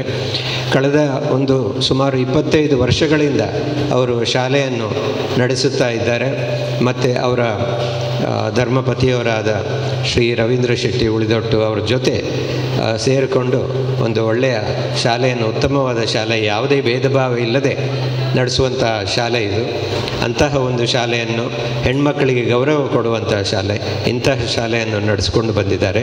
ರೋಟರಿ ಕ್ಲಬ್ನಲ್ಲೂ ಕೂಡ ಅವರು ಮಾಜಿ ಕಾರ್ಯದರ್ಶಿಗಳಾಗಿ ಭಾಳಷ್ಟು ಚೆನ್ನಾಗಿ ಕೆಲಸ ಮಾಡಿ ಅನೇಕ ಅವಾರ್ಡ್ಸ್ಗಳನ್ನು ಕೂಡ ಗಿಟ್ಟಿಸಿಕೊಂಡಿದ್ದಾರೆ. ಶ್ರೀಮತಿ ಸೌಮ್ಯ ಆರ್ ಶೆಟ್ಟಿ ಅವರು ಈಗ ನಮ್ಮನ್ನು ಉದ್ದೇಶಿಸಿ ಮಾತನಾಡಬೇಕಂತ ಕೇಳ್ಕೊಳ್ತಾ ಇದ್ದಾರೆ. ತಾಯಿಯನ್ನು ಗೌರವಿಸಿ ಪೂಜಿಸಿ ಅಂತ. ಅದೇ ರೀತಿ ನಾವು ಸ್ಕೂಲಲ್ಲಿ ತಿಂಗಳಿಗೊಮ್ಮೆ ಈ ಕಾರ್ಯಾಗಾರ ವರ್ಕ್ಶಾಪ್ ಮಾಡ್ತೇವೆ. ಸೊ ಅವರನ್ನು ಹೇಗೆ ರಕ್ಷಿಸ್ಕೊಳ್ಬೇಕು, ಸ್ಪೆಷಲಿ ಈಗ ಅವರು ಬಸ್ಸಲ್ಲಿ ಟ್ರಾವೆಲ್ ಮಾಡ್ತಾರೆ ಅಥವಾ ಅವರವರ ಒಂದೊಂದು ವೇ ಆಫ್ ಟ್ರಾವೆಲಿಂಗ್ ಇರ್ತದೆ. ಅದರಲ್ಲಿ ಅವರಿಗೆ ಮೊದಲಿಗೆ ನಾವು ಗುಡ್ ಟಚ್, ಬ್ಯಾಡ್ ಟಚ್ ಅದರ ಬಗ್ಗೆ ಕೂಡ ನಾವು ಅವರಿಗೆ ಇನ್ಫಾರ್ಮೇಷನ್ ಕೊಡ್ತೇವೆ. ಆಗ ಅಲ್ಲಿ ಏನಾದರೂ ಅವರಿಗೆ ಕೆಟ್ಟ ಅನುಭವ ಆದರೆ ಅದನ್ನು ನಮ್ಮೊಂದಿಗೆ ಅವರು ಹಂಚ್ಕೊಳ್ತಾರೆ ಕೂಡ. ಮಕ್ಕಳು ಅವರಿಗೇನಾದರೂ ಬರುವಾಗ ತೊಂದರೆ ಆದರೆ ಆಗ ಅದಕ್ಕೆ ತಕ್ಕಂಥ ಪರಿಹಾರ ಕೂಡ ಕೊಡ್ತೇವೆ. ಹಾಗೆ ಮನೆಯಲ್ಲಿ ಯಾವ ರೀತಿ ಅವರನ್ನು ಬೆಳೆಸ್ತಾರೆ ಅದೇ ರೀತಿ ಕೂಡ ಸ್ಕೂಲಲ್ಲಿ ಟೀಚರ್ಸ್ ಕೂಡ ಅವ್ರಿಗೆ ಆದಷ್ಟು ಗೈಡ್ ಮಾಡ್ತೇವೆ ನಾವು. ಯಾವ ರೀತಿ ಅವರು ಸರೌಂಡಿಂಗ್ಸಲ್ಲಿ ಅಥವಾ ಹೊರಗೆ ಹೋದಾಗ ಯಾವ ರೀತಿ ಬಿಹೇವ್ ಮಾಡಬೇಕು ಆ ರೀತಿ ಎಲ್ಲ ನಾವು ಅವರಿಗೆ ಸ್ಕೂಲಲ್ಲಿ ಕೂಡ ಹೇಳಿಕೊಡ್ತೇವೆ. ಅದೇ ರೀತಿ ಈಗ ನಾವು ನಮ್ಮ ಮಕ್ಕಳ ಸ್ಟೇಜಲ್ಲಿ ಹೇಳ್ತಾ ಇದ್ದೇವೆ. ಅದೇ ರೀತಿ ಹೊರಗಡೆ ಈಗ ವರ್ಕಿಂಗ್ ವುಮೆನ್ಸ್ ಇರ್ತಾರೆ, ಅಲ್ಲಿ ಕೂಡ ಅವರಿಗೆ ಏನಾದರೂ ತೊಂದರೆ ಆಗ್ತದೆ. ಆಗ ನಾವೆಲ್ಲರೂ ನಮ್ಮ ರೋಟರಿ ಕ್ಲಬ್ ಇದೆ, ನಾವು ಅಲ್ಲಿಂದ ಕೂಡ ನಾವು ತುಂಬ ವರ್ಕ್ಶಾಪ್ಸ್ ಮಾಡ್ತಾ ಇದ್ದೇವೆ ಮಹಿಳೆಯರಿಗೋಸ್ಕರ. ಅಲ್ಲಿ ಕೂಡ ನಾವು ಯಾವುದೇ ರೀತಿ ತೊಂದರೆ ಬಂದರೆ ಅವರಿಗೆ ನಾವು ಧ್ವನಿ ಆಗ್ತೇವೆ. ಅದೇ ರೀತಿ ಹೆಚ್ಚಿನ ವಿಷಯವನ್ನು ಚಂಚಲಾಕ್ಷಿ ಮೇಡಮ್ ಹಾಗೂ ನಮ್ಮ ಅನಿತಾ ಮೇಡಮ್ ಶೇರ್ ಮಾಡಿದ್ದಾರೆ. ನಾವು ಸ್ಕೂಲ್ ಲೆವೆಲಿಂದ ಇರೋದಂದ್ರೆ ನಮಗೆ ಯಾವ ರೀತಿ ಕೂಡ ನಾವು ಮಕ್ಕಳಿಗೆ ನಾವು ಅವರಿಗೆ ಸಪೋರ್ಟಿವ್ ಆಗಿರ್ತೇವೆ ಅಂತ ಹೇಳ್ಕೊಳ್ತಾ ನನಗೆ ಇಲ್ಲಿ ಬರಲಿಕ್ಕೆ ಅವಕಾಶ ಮಾಡಿಕೊಟ್ಟಂಥ ಅನಿತಾ ಮ್ಯಾಮಿಗೆ ಧನ್ಯವಾದಗಳು. ಸೌಮ್ಯ ಆರ್ ಶೆಟ್ಟಿ ಅವರಿಗೆ. ಈಗ ನಮ್ಮ ಜೊತೆ ನಮ್ಮ ಕೊಣಾಜೆ ಪೊಲೀಸ್ ಸ್ಟೇಷನ್ ಅವರು ಭಾಳ ಮನಪೂರ್ವಕವಾಗಿ ಕೈ ಜೋಡಿಸಿದ್ದಾರೆ. ನಾವು ಹೋದ ಕ್ಷಣದಿಂದ ಕೂಡ ನಾವು ನಿಮ್ಮ ಜೊತೆ ಇದ್ದೇವೆ ಅಂತಲೇ ಹೇಳಿಕೊಂಡು ಬಂದಿದ್ದಾರೆ. ಇಲ್ಲಿ ಪೊಲೀಸ್ ಇಲಾಖೆಯವರು ಬಂದಿದ್ದಾರೆ, ರೇಷ್ಮಾ ಅವರಿದ್ದಾರೆ, ಇನ್ನುಳಿದ ಕವಿತಾ ಅವರಿದ್ದಾರೆ, ಅವರಿವರು ಬಂದಿದ್ದಾರೆ. ಅವರ ಒಂದು ಪ್ರೆಸೆನ್ಸನ್ನು ಗೌರವಿಸ್ತಾ ಈಗ ನಮ್ಮ ಜೊತೆ ಇರುವವರು ಯೋಗೇಶ್ವರನ್ ಪಿ ಅಂತ. ಅವರು ಇಲ್ಲಿ ಮಂಗಳೂರಲ್ಲಿ ಮತ್ತು ಸುತ್ತಮುತ್ತಲಿನ ಪರಿಸರದಲ್ಲಿ ಹಲವಾರು ವರ್ಷಗಳಿಂದ ಭಾಳ ದಿಟ್ಟವಾಗಿ ಅವರ ಮಾತು ಕೂಡ ದಿಟ್ಟ, ಮಾತು ಸ್ಪಷ್ಟ, ಮಾತು ದಿಟ್ಟ, ಕೆಲಸ ಕೂಡ ಹಾಗೆ ಭಾಳಷ್ಟು ದಿಟ್ಟ, ಮತ್ತು ತುಂಬ ಒಂದು ಬ್ಯಾಲೆನ್ಸಿಂದ ತುಂಬ ಒಂದು ಸೌಮ್ಯವಾಗಿ ಅವರು ಕೆಲಸವನ್ನು ಮಾಡುವಂಥ ವ್ಯಕ್ತಿ ನಾನು ನೋಡಿದ ಹಾಗೆ. ಭಾಳ ಈ ಒಂದು ಟಾಪಿಕ್ನ ವಿಷಯ ಅಂತೂ ಅವ್ರು ನಿನ್ನೆ ಸಾಯಂಕಾಲ ನಮ್ಮ ಜೊತೆ ಮಾತಾಡುವಾಗ ಎಷ್ಟೊಂದು ಕಾಳಜಿಯಿಂದ ಮಾತಾಡಿದ್ದಾರೆ ಹೇಳಿದರೆ ಅದು ನಿಜವಾಗಿ ನಮಗೆ ಒಂದು ಹುಮ್ಮಸ್ಸನ್ನು ಕೊಡುವಂತಹ ಕಾಳಜಿ ಯೋಗೇಶ್ವರನ್ ಅವ್ರದ್ದು. ಈಗ ಯೋಗೇಶ್ವರನ್ ಸರ್ ಅವರು ಕೊಣಾಜೆ ಪೊಲೀಸ್ ಸ್ಟೇಷನಲ್ಲಿ ಸಬ್ ಇನ್ಸ್ಪೆಕ್ಟರ್ ಆಗಿದ್ದಾರೆ. ಭಾಳಷ್ಟು ನಿಷ್ಠೆಯಿಂದ ಕೆಲಸ ಮಾಡ್ತಾ ಇದ್ದಾರೆ. ಅವ್ರು ನಮ್ಮನ್ನು ಉದ್ದೇಶಿಸಿ ಮಾತಾಡಬೇಕಂತ ಕೇಳ್ಕೊಡ್ತಾ ಇದ್ದಾರೆ. ಆದರೆ ಇತ್ತೀಚಿನ ದಿನಗಳಲ್ಲಿ ಕಾನೂನು ರೀತಿಯಲ್ಲಿ ಎಲ್ಲ ವ್ಯವಸ್ಥೆಗಳಿದೆ. ಕಾನೂನಲ್ಲಿ ಮಹಿಳೆಯರಿಗಾಗಲಿ, ಯಾರಿಗೇ ಆಗಲಿ, ಮಕ್ಕಳಿಗಾಗಲಿ ಎಲ್ಲ ಕಾನೂನಲ್ಲಿ ಏನೇ ತೊಂದರೆ ಆದ್ರೂ ಅದಕ್ಕೆ ಬೇಕಾದ ವ್ಯವಸ್ಥೆ ಇದೆ, ಕಾನೂನು ರೀತಿಯಾದಂಥ ವ್ಯವಸ್ಥೆಗಳಿದೆ. ಆದರೆ ಏನು ಮಾಡ್ತಾರೆ ಜನಗಳು, ಅದರಲ್ಲಿನೂ ಹೆಣ್ಣು ಮಕ್ಕಳು ಪೊಲೀಸ್ ಸ್ಟೇಷನಿಗೆ ಬರೋದಂತ ಹೇಳಿದರೆ ಅದಕ್ಕೆ ಎಲ್ಲರಿಗೂ ಅಪರಾಧ ಬಂದಾಗ ಎಲ್ಲ ಮುಗಿದು ಕಡೆ ಸ್ಟೇಜಿಗೆ ಸ್ಟೇಷನಿಗೆ ಬರ್ತಾರೆ. ಬಂದ್ಕೊಂಡು ಇದು ಪ್ರಥಮವಾಗಿ ಸ್ಟೇಷನಿಗೆ ಬರ್ತಾಯಿದ್ದೀನಿ ಸರ್ ನಾನು 40-50 ವರ್ಷದಲ್ಲಿ ಅಂತೇಳಿ. ಯಾಕೋ ಸ್ಟೇಷನಿಗೆ ಬರೋದಂತೇಳಿದರೆ ಅವರಿಗೊಂಥರ ಭಯ. ಗಂಡಸರಿಗಿದೆ, ಹೆಂಗಸರಿಗಿದೆ. ಅದರಲ್ಲಿ ಹೆಂಗಸರಿಗೆ ಸ್ವಲ್ಪ ಜಾಸ್ತಿ ಭಯ. ಏನು ಹೋದ ತಕ್ಷಣ ಬೈದು ಬಿಡ್ತಾರೋ, ಕುತ್ಕೋ ಅಲ್ಲಿ ಹಾಗೆ ಹೀಗೆ ಅಂತೇಳಿ. ಆ ಭಯವನ್ನು ಫಸ್ಟಿಗೆ ಬಿಡಬೇಕು. ನೀವು ಯಾವಾಗಲೂ ಮಹಿಳೆಯರು, ಮಕ್ಕಳು ಮತ್ತು ಎಲ್ರಿಗೂ, ಈಗ ಬರೀ ಮಹಿಳೆಯರಿಗೆ ಅಂತೇಳಿ ಅಲ್ಲ, ನೀವು ಧೈರ್ಯವನ್ನು ಫಸ್ಟಿಗೆ ತುಂಬ್ಕೋಬೇಕು. ಎಲ್ಲಿ ಯಾವ ಸ್ಥಳಕ್ಕೆ ಹೋಗಿ, ಯಾವ ಇದಕ್ಕೆ ಹೋಗಿ, ಎಲ್ಲ ಕಡೆಗಳಲ್ಲಿ ನೀವು ಮೊದಲಿನ ಒಂದನೇ ಕಾಲದಲ್ಲಿ ನಮಗೆ ಎಲ್ಲಿ ಹೊರಗಡೆ ಹೋಗ್ಲಿಕ್ಕಿಲ್ಲ ಯಾರು. ಈಗ ನಮ್ಮ ಅಕ್ಕಂದಿರ ಕಾಲದಲ್ಲಿ, ನಮ್ಮ ತಾಯಂದಿರ ಕಾಲದಲ್ಲೆಲ್ಲ ಮಹಿಳೆಯರಿಗೆ ಇಷ್ಟು ಸೀಮಿತವಾಗಿತ್ತು. ಮನೆಯೊಳಗಡೆ ಇರಬೇಕಿರು, ಎಲ್ಲರೂ ಹೋಗ್ಬೇಕಿರಿ ಹೀಗೆ ಹೋಗಬೇಕು, ಮನೇಲಿ ಕೂತ್ಕೊಳ್ಬೇಕಿರಿ ಇಲ್ಲೇ ಕೂತ್ಕೊಳ್ಬೇಕು. ಈಗ ಹಾಗೆಲ್ಲ ಏನು ಬೇಕು ನಿಮ್ಮ ಕೈಯಲ್ಲಿ ದುಡ್ಡಿದ್ರೆ ಇಮ್ಮಿಡಿಯೇಟು ಆನ್ಲೈನಲ್ಲಿ ಬುಕ್ ಮಾಡಿ ಏನೇನೆಲ್ಲ ಬೇಕೋ ಎಲ್ಲ ವ್ಯವಸ್ಥೆ ಮಾಡ್ಕೊಳ್ತೀರಿ. ಹಾಗಾಗಿ ಇತ್ತೀಚಿನ ದಿನಗಳಲ್ಲಿ ಈ ಶೋಷಣೆಗಳು, ಮಕ್ಕಳ ದೌರ್ಜನ್ಯ, ಅದು ಇದು ಎಲ್ಲ ಜಾಸ್ತಿ ಆಗಿಬಿಟ್ಟಿದೆ. ಈ ಬೆಳವಣಿಗೆ ಆದಾಗೆ ಜಾಸ್ತಿ ಬೆಳವಣಿಗೆ ಹೋಗ್ತಾ ಇದ್ದಂತೆ ಜಾಸ್ತಿ ಕ್ರೈಮ್ಸು ಜಾಸ್ತಿ ಆಗಿದೆ. ಈ ಕ್ರೈಮ್ಸ್ ಜಾಸ್ತಿ ಆದ ತಕ್ಷಣ ಏನು ಮಾಡಬೇಕು? ನಿಮಗೆ ಏನಾದ್ರು ಒಂದು ತೊಂದರೆ ಆಯಿತು, ಸರಿ ಒಂದು ಪ್ಲೇಸಿಗೆ ಹೋಗ್ತಾಯಿದ್ದೀರಿ, ಒಬ್ಬಂಟಿಗರಾಗಿ ಹೋಗ್ತಾಯಿದ್ದೀರಿ, ಅಲ್ಲಿ ಏನು ಮಾಡ್ಬೇಕು? ಸೀದಾ ಉದ್ದಕ್ಕೆ ಹೋಗ್ತಾ ಇರ್ತೀರಿ. ಯಾರೋ ಒಬ್ಬ ಪರಿಚಯ ಕೇಳಿದೆ, ಅಡ್ರೆಸ್ ಕೇಳ್ತಾನೆ. ಅಡ್ರೆಸ್ ಯಾವುದೇ ಇದಿಲ್ಲದೆ ಅವನ ಉದ್ದೇಶನೇ ಬೇರೆ ಇರುತ್ತೆ. ಅಡ್ರೆಸ್ ಕೇಳೋದಿದ್ರೆ ಎಲ್ಲಿನೂ ಕೇಳ್ಕೋಬೇಕು.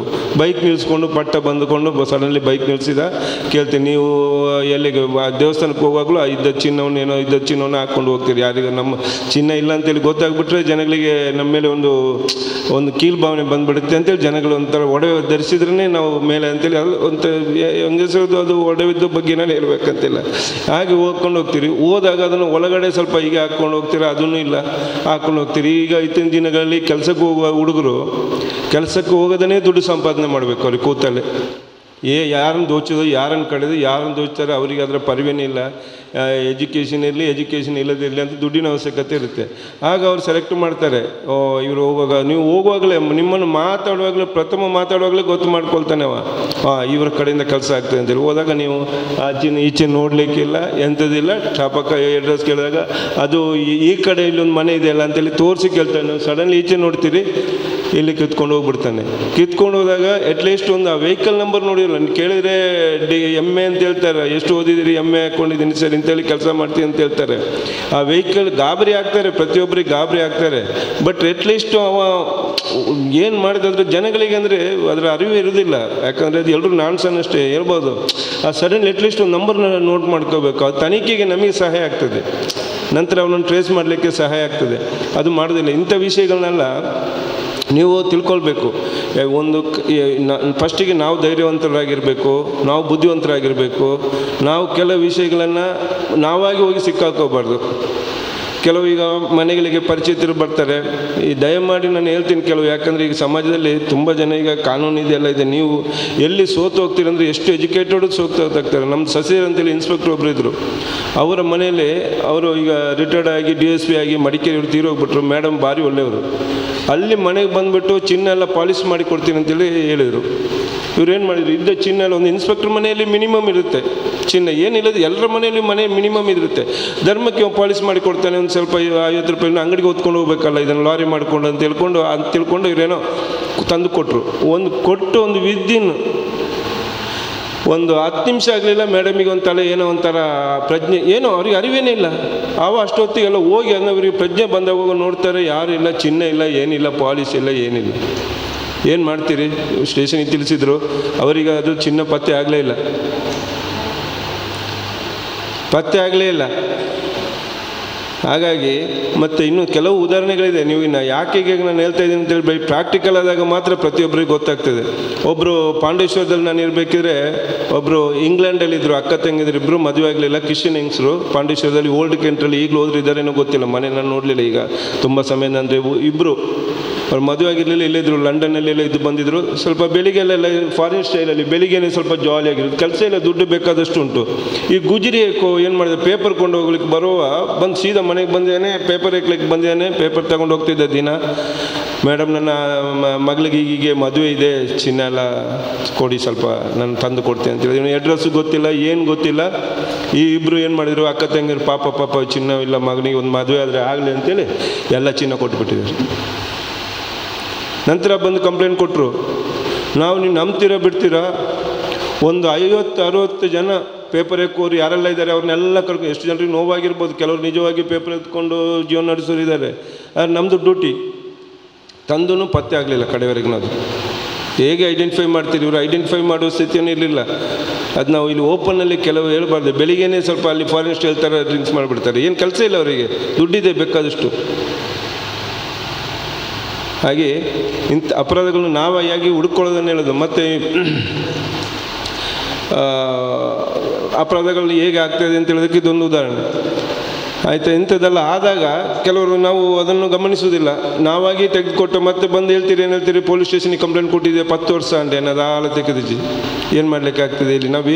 ಏನು ಮಾಡಲಿಕ್ಕೆ ಆಗ್ತದೆ? ಈಗ CC ಕ್ಯಾಮರಾಲಿದ್ದರೆ ಅವನ್ನ ಐಡೆಂಟಿಫೈ ಮಾಡಿದ್ರೆ ಎಲ್ಲರನ್ನು ಫೋಟೋ ತೆಗೆದು ತೋರಿಸ್ಬೋದು. ಇತ್ತೀಚಿನ ದಿನಗಳಲ್ಲಿ ಎಲ್ಲ ಈಗ ಒಂದು 10-15-22 ಸಾವಿರದ ನಂತರ ಎಲ್ಲ ಮೊಬೈಲ್ ಬಂದಿದೆ, ಇದೆಲ್ಲ ಬಂದರೆ ಆದ್ರೂ ಅಡ್ವಾನ್ಸ್ ಅದಕ್ಕೂ ಬೇಕಾದಾಗೆ ಕಳ್ಳರು ರೆಡಿ ಮಾಡಿಕೊಂಡೇ ಬರ್ತಾರೆ.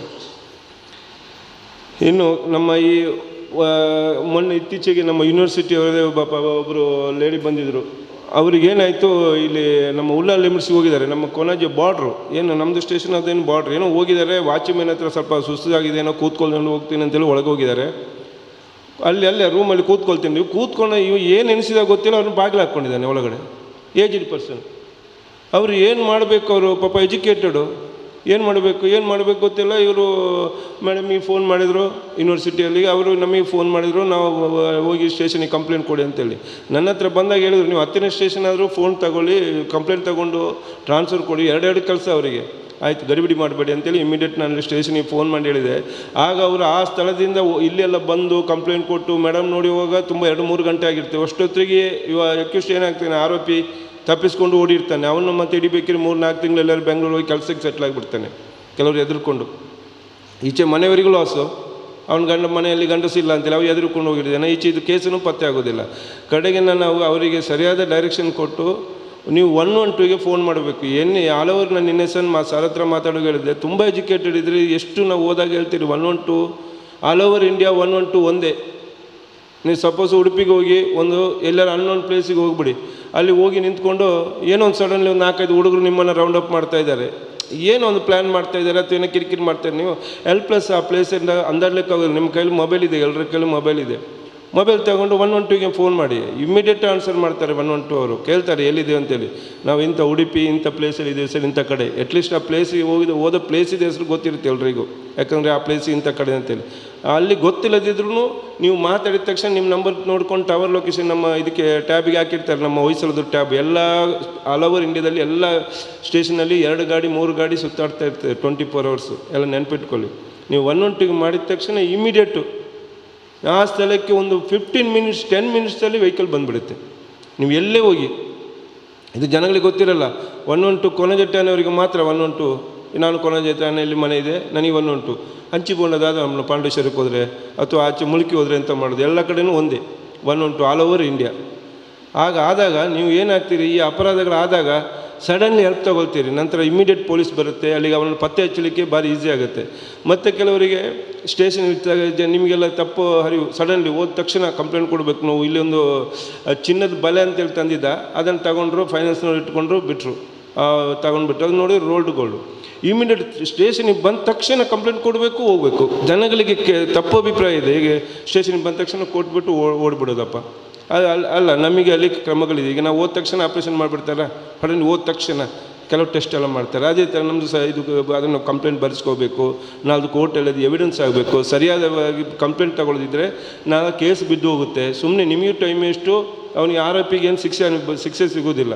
ಅದಕ್ಕೋಸ್ಕರ ಸ್ವಲ್ಪ ನೀವು ಕೋಆಪ್ರೇಟ್ ಮಾಡಿಕೊಂಡು ಒಂದು 10 ನಿಮಿಷ, ಕಾಲು ಗಂಟೆ, ಅರ್ಧ ಗಂಟೆ ಇದು ಮಾಡಬೇಕು. ಮತ್ತು ಮೊದಲಿನ ದಿನದಾಗೆ ಇವತ್ತಿನ ದಿನಗಳಲ್ಲಿ ನಮ್ಮ ಎಲ್ಲ ಸ್ಟೇಷನ್ಗಳಲ್ಲಿ ಎಲ್ಲ ತಪ್ಪು ಅಭಿಪ್ರಾಯ ಇದೆ. ನಾವು ಹೋದಾಗ ಗಂಡಸರ ಹತ್ರನೇ ಕಂಪ್ಲೇಂಟ್ ಕೊಡಬೇಕು. ನಮ್ಮ ಸ್ಟೇಷನಲ್ಲಿ ಒಂದು ಹೆಡ್ ಕಾನ್ಸ್ಟೇಬಲ್ 5 RWPCs ಇದ್ದಾರೆ. ನೀವು ಬಂದವಾಗಿ ಮುಕ್ತವಾಗಿ ಮಾತಾಡ್ಬೋದು, ಏನು ಸಮಸ್ಯೆ ಇಲ್ಲದೆ ಮಾತಾಡಿ. ನಮ್ಮ ಇವರಿದ್ದಾರೆ, ರೇಷ್ಮಾ ಮೇಡಮ್ ಇದ್ದಾರೆ. ಇತ್ತೀಚಿನ ದಿನಗಳಲ್ಲಿ 2-3 ದೊಡ್ಡ ಕಂಪ್ಲೇಂಟ್ ಬಂದಿದೆ. ಬಂದಾಗ ಅವ್ರನ್ನ ಕೂತ್ಕೊಳಿಸಿ ಚೆನ್ನಾಗಿ ಹೋಗೋಗಿ ಹೇಳಿ ಹೋಗ್ಯಾರೆ, ಅವ್ರು ಚೆನ್ನಾಗಿದೆ ಸರ್. ಯಾಕಂದರೆ ನೀವು ಭಯಪಟ್ಕೊಳ್ತೀರಿ, ಸ್ಟೇಷನಿಗೆ ಬರೋದನ್ನು ಭಯಪಟ್ಕೊಂಡು ಕಂಪ್ಲೇಂಟ್ ಕೊಡ್ಲಿಕ್ಕೆ ಬರೋಲ್ಲ. ತುಂಬ ಜನ ಹೆದರ್ಕೊಂಡು ಬರೋಲ್ಲ. ಮತ್ತು ಮಕ್ಕಳಿಗೆ ಮಹಿಳೆಯರು ಏನು ಮಾಡಬೇಕು, ನಿಮ್ಮ ಮಹಿಳೆಯರದ ಬಗ್ಗೆ ನಿಮ್ಮ ಮಕ್ಕಳು ಕಾಲೇಜಿಗೆ ಹೋದಾಗ ಏನು ಮಾಡ್ತಾರೆ, ಹೋಗ್ತಾರೆ, ಅದು ಪೇರೆಂಟ್ಸ್ ಲಿಂಕ್ ಅಂತೇಳಿದೆ ಮೊಬೈಲಲ್ಲಿ. ಅದನ್ನು ಕೆಲವರಿಗೆ ಗೊತ್ತಿರಲಿಕ್ಕಿಲ್ಲ. ಅದನ್ನು ಹಾಕ್ಕೊಂಡ್ರೆ ನಿಮ್ಮ ಏನೆಲ್ಲ ಮೊಬೈಲಲ್ಲಿ ನೋಡ್ತಾರೆ, ಬರ್ತಾರೆ, ಬೇಡದು ನೋಡ್ತಾರೆ, ಕೆಟ್ಟದ್ದು ನೋಡಿ ಏನೆಲ್ಲ ಮಾಡಿದ್ದಾರೆ, ಎಷ್ಟೊತ್ತಿಗೆ ಮೊಬೈಲ್ನ ಓಪನ್ ಮಾಡ್ಕೊಂಡಿದ್ದಾರೆ, ಎಲ್ಲ ನೀವು ಕೂತ್ಕೊಂಡು ನೋಡ್ಕೋಬೋದು ಮೊಬೈಲಲ್ಲಿ.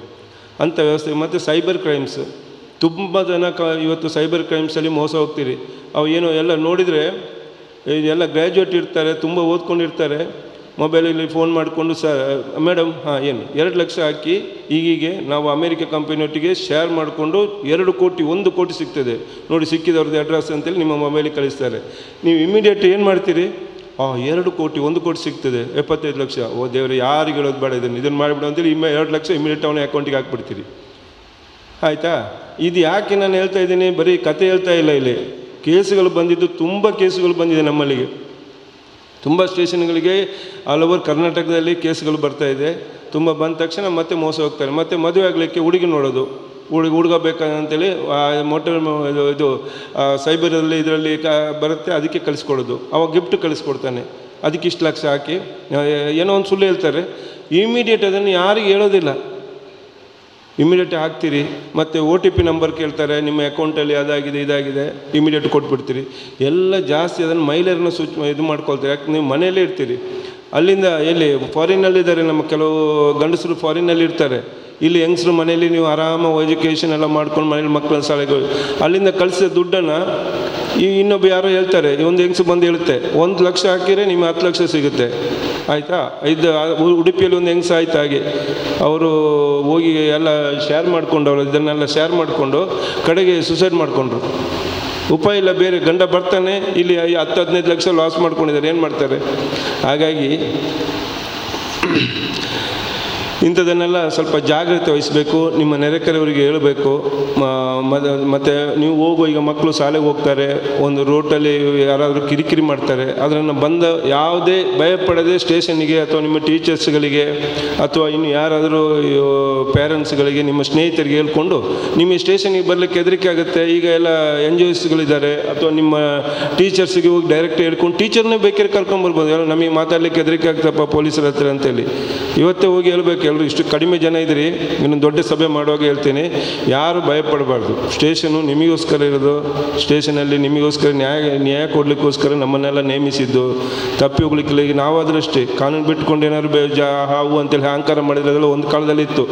ಒಂದು ಕಾಲದಲ್ಲಿ ಇವರಿಗೆಲ್ಲ ಗೊತ್ತಿರ್ಬೋದು, ಒಂದು ಕಾಲದಲ್ಲಿ ಇತ್ತು. ಈಗ ಅದನ್ನು ನಡೆಯೋದಿಲ್ಲ. ಯಾವ ನಮಗೊಂದು ಇದು ಹಾಕಿರ್ತಾರೆ, ಅದರೊಳಗಡೆ ನಾವು ಹೋಗ್ತಾ ಬರ್ತಾ ಇರಬೇಕು. ಮತ್ತು ಮನೆಗಳಲ್ಲಿ ಒಬ್ಬರೇ ಹೆಂಗಸರು ಇರ್ತೀರ, ನಿಮ್ಮ ಮನೆಯ ಅಕ್ಕಪಕ್ಕದ ಮನೆ ಹೆಂಗಸರದ್ದು ಹೆಸರು ಕೇಳಿದ್ರೆ ಗೊತ್ತಿಲ್ಲ. ಎಲ್ಲಿದು ಸಿಟಿ ಬಿಡಿ, ಅಲ್ಲಿ ಬಿಡಿ, ಸಿಟಿಯಲ್ಲಿನೂ ಅಷ್ಟೇ. ನೀವು ಸಪೋಸ್ ನಿಮ್ಮ ಮನೆ ಹತ್ತಿರದ್ದು ಒಂದು 5 ಜನರದ್ದು ನಂಬರ್ನ ತೆಗೆದಿಟ್ಕೊಂಡು ಸುಮ್ಮನೆ ಇಟ್ಕೊಳ್ಳಿ. ಏನೋ ಒಂದು ಸೌಂಡ್ ಆಯ್ತು, ನೀವು ಹೆಲ್ಪ್ಲೆಸ್ ಮನೇಲಿ ಒಬ್ಬಳೇ ಇರ್ತೀರಾ, ಏನಾದರೂ ಕೀಟ್ಲಾಯಿತು, ಇಮಿಡಿಯೇಟ್ ಪೊಲೀಸ್ ಸ್ಟೇಷನ್ಗೆ ಮಾಡಿ ಪೊಲೀಸರು ಬರುವ ನಿಮ್ಮ ಫ್ರೆಂಡಿಗೆ ಅಥವಾ ಗಂಡನಿಗೆ ಇಲ್ಲಿ ಬರೋ ಮಂಗಳೂರಿಂದ ಬರೋ ಹೊತ್ತಿಗೆ ಏನೋ ಕಿರಿಕಿರಿ ಆಗಿರ್ತೀವಿ. ಅಟ್ಲೀಸ್ಟ್ ಒಂದು 5 ಫೋನ್ ನಂಬರ್ ಇದ್ದರೆ ಒಂದು ನಂಬರಿಗೆ ಟಪ್ ಮಾಡ್ಬೋದು. ಅಕ್ಕ ಏನೋ ಊರಿ ಬತ್ತು ಉಪದ್ರವ ಅಂತ ಒಂದು ಒಳ್ಳೆ ತೊಂದರೆ ಕೊಡ್ತಾ ಇದ್ದಾನೆ.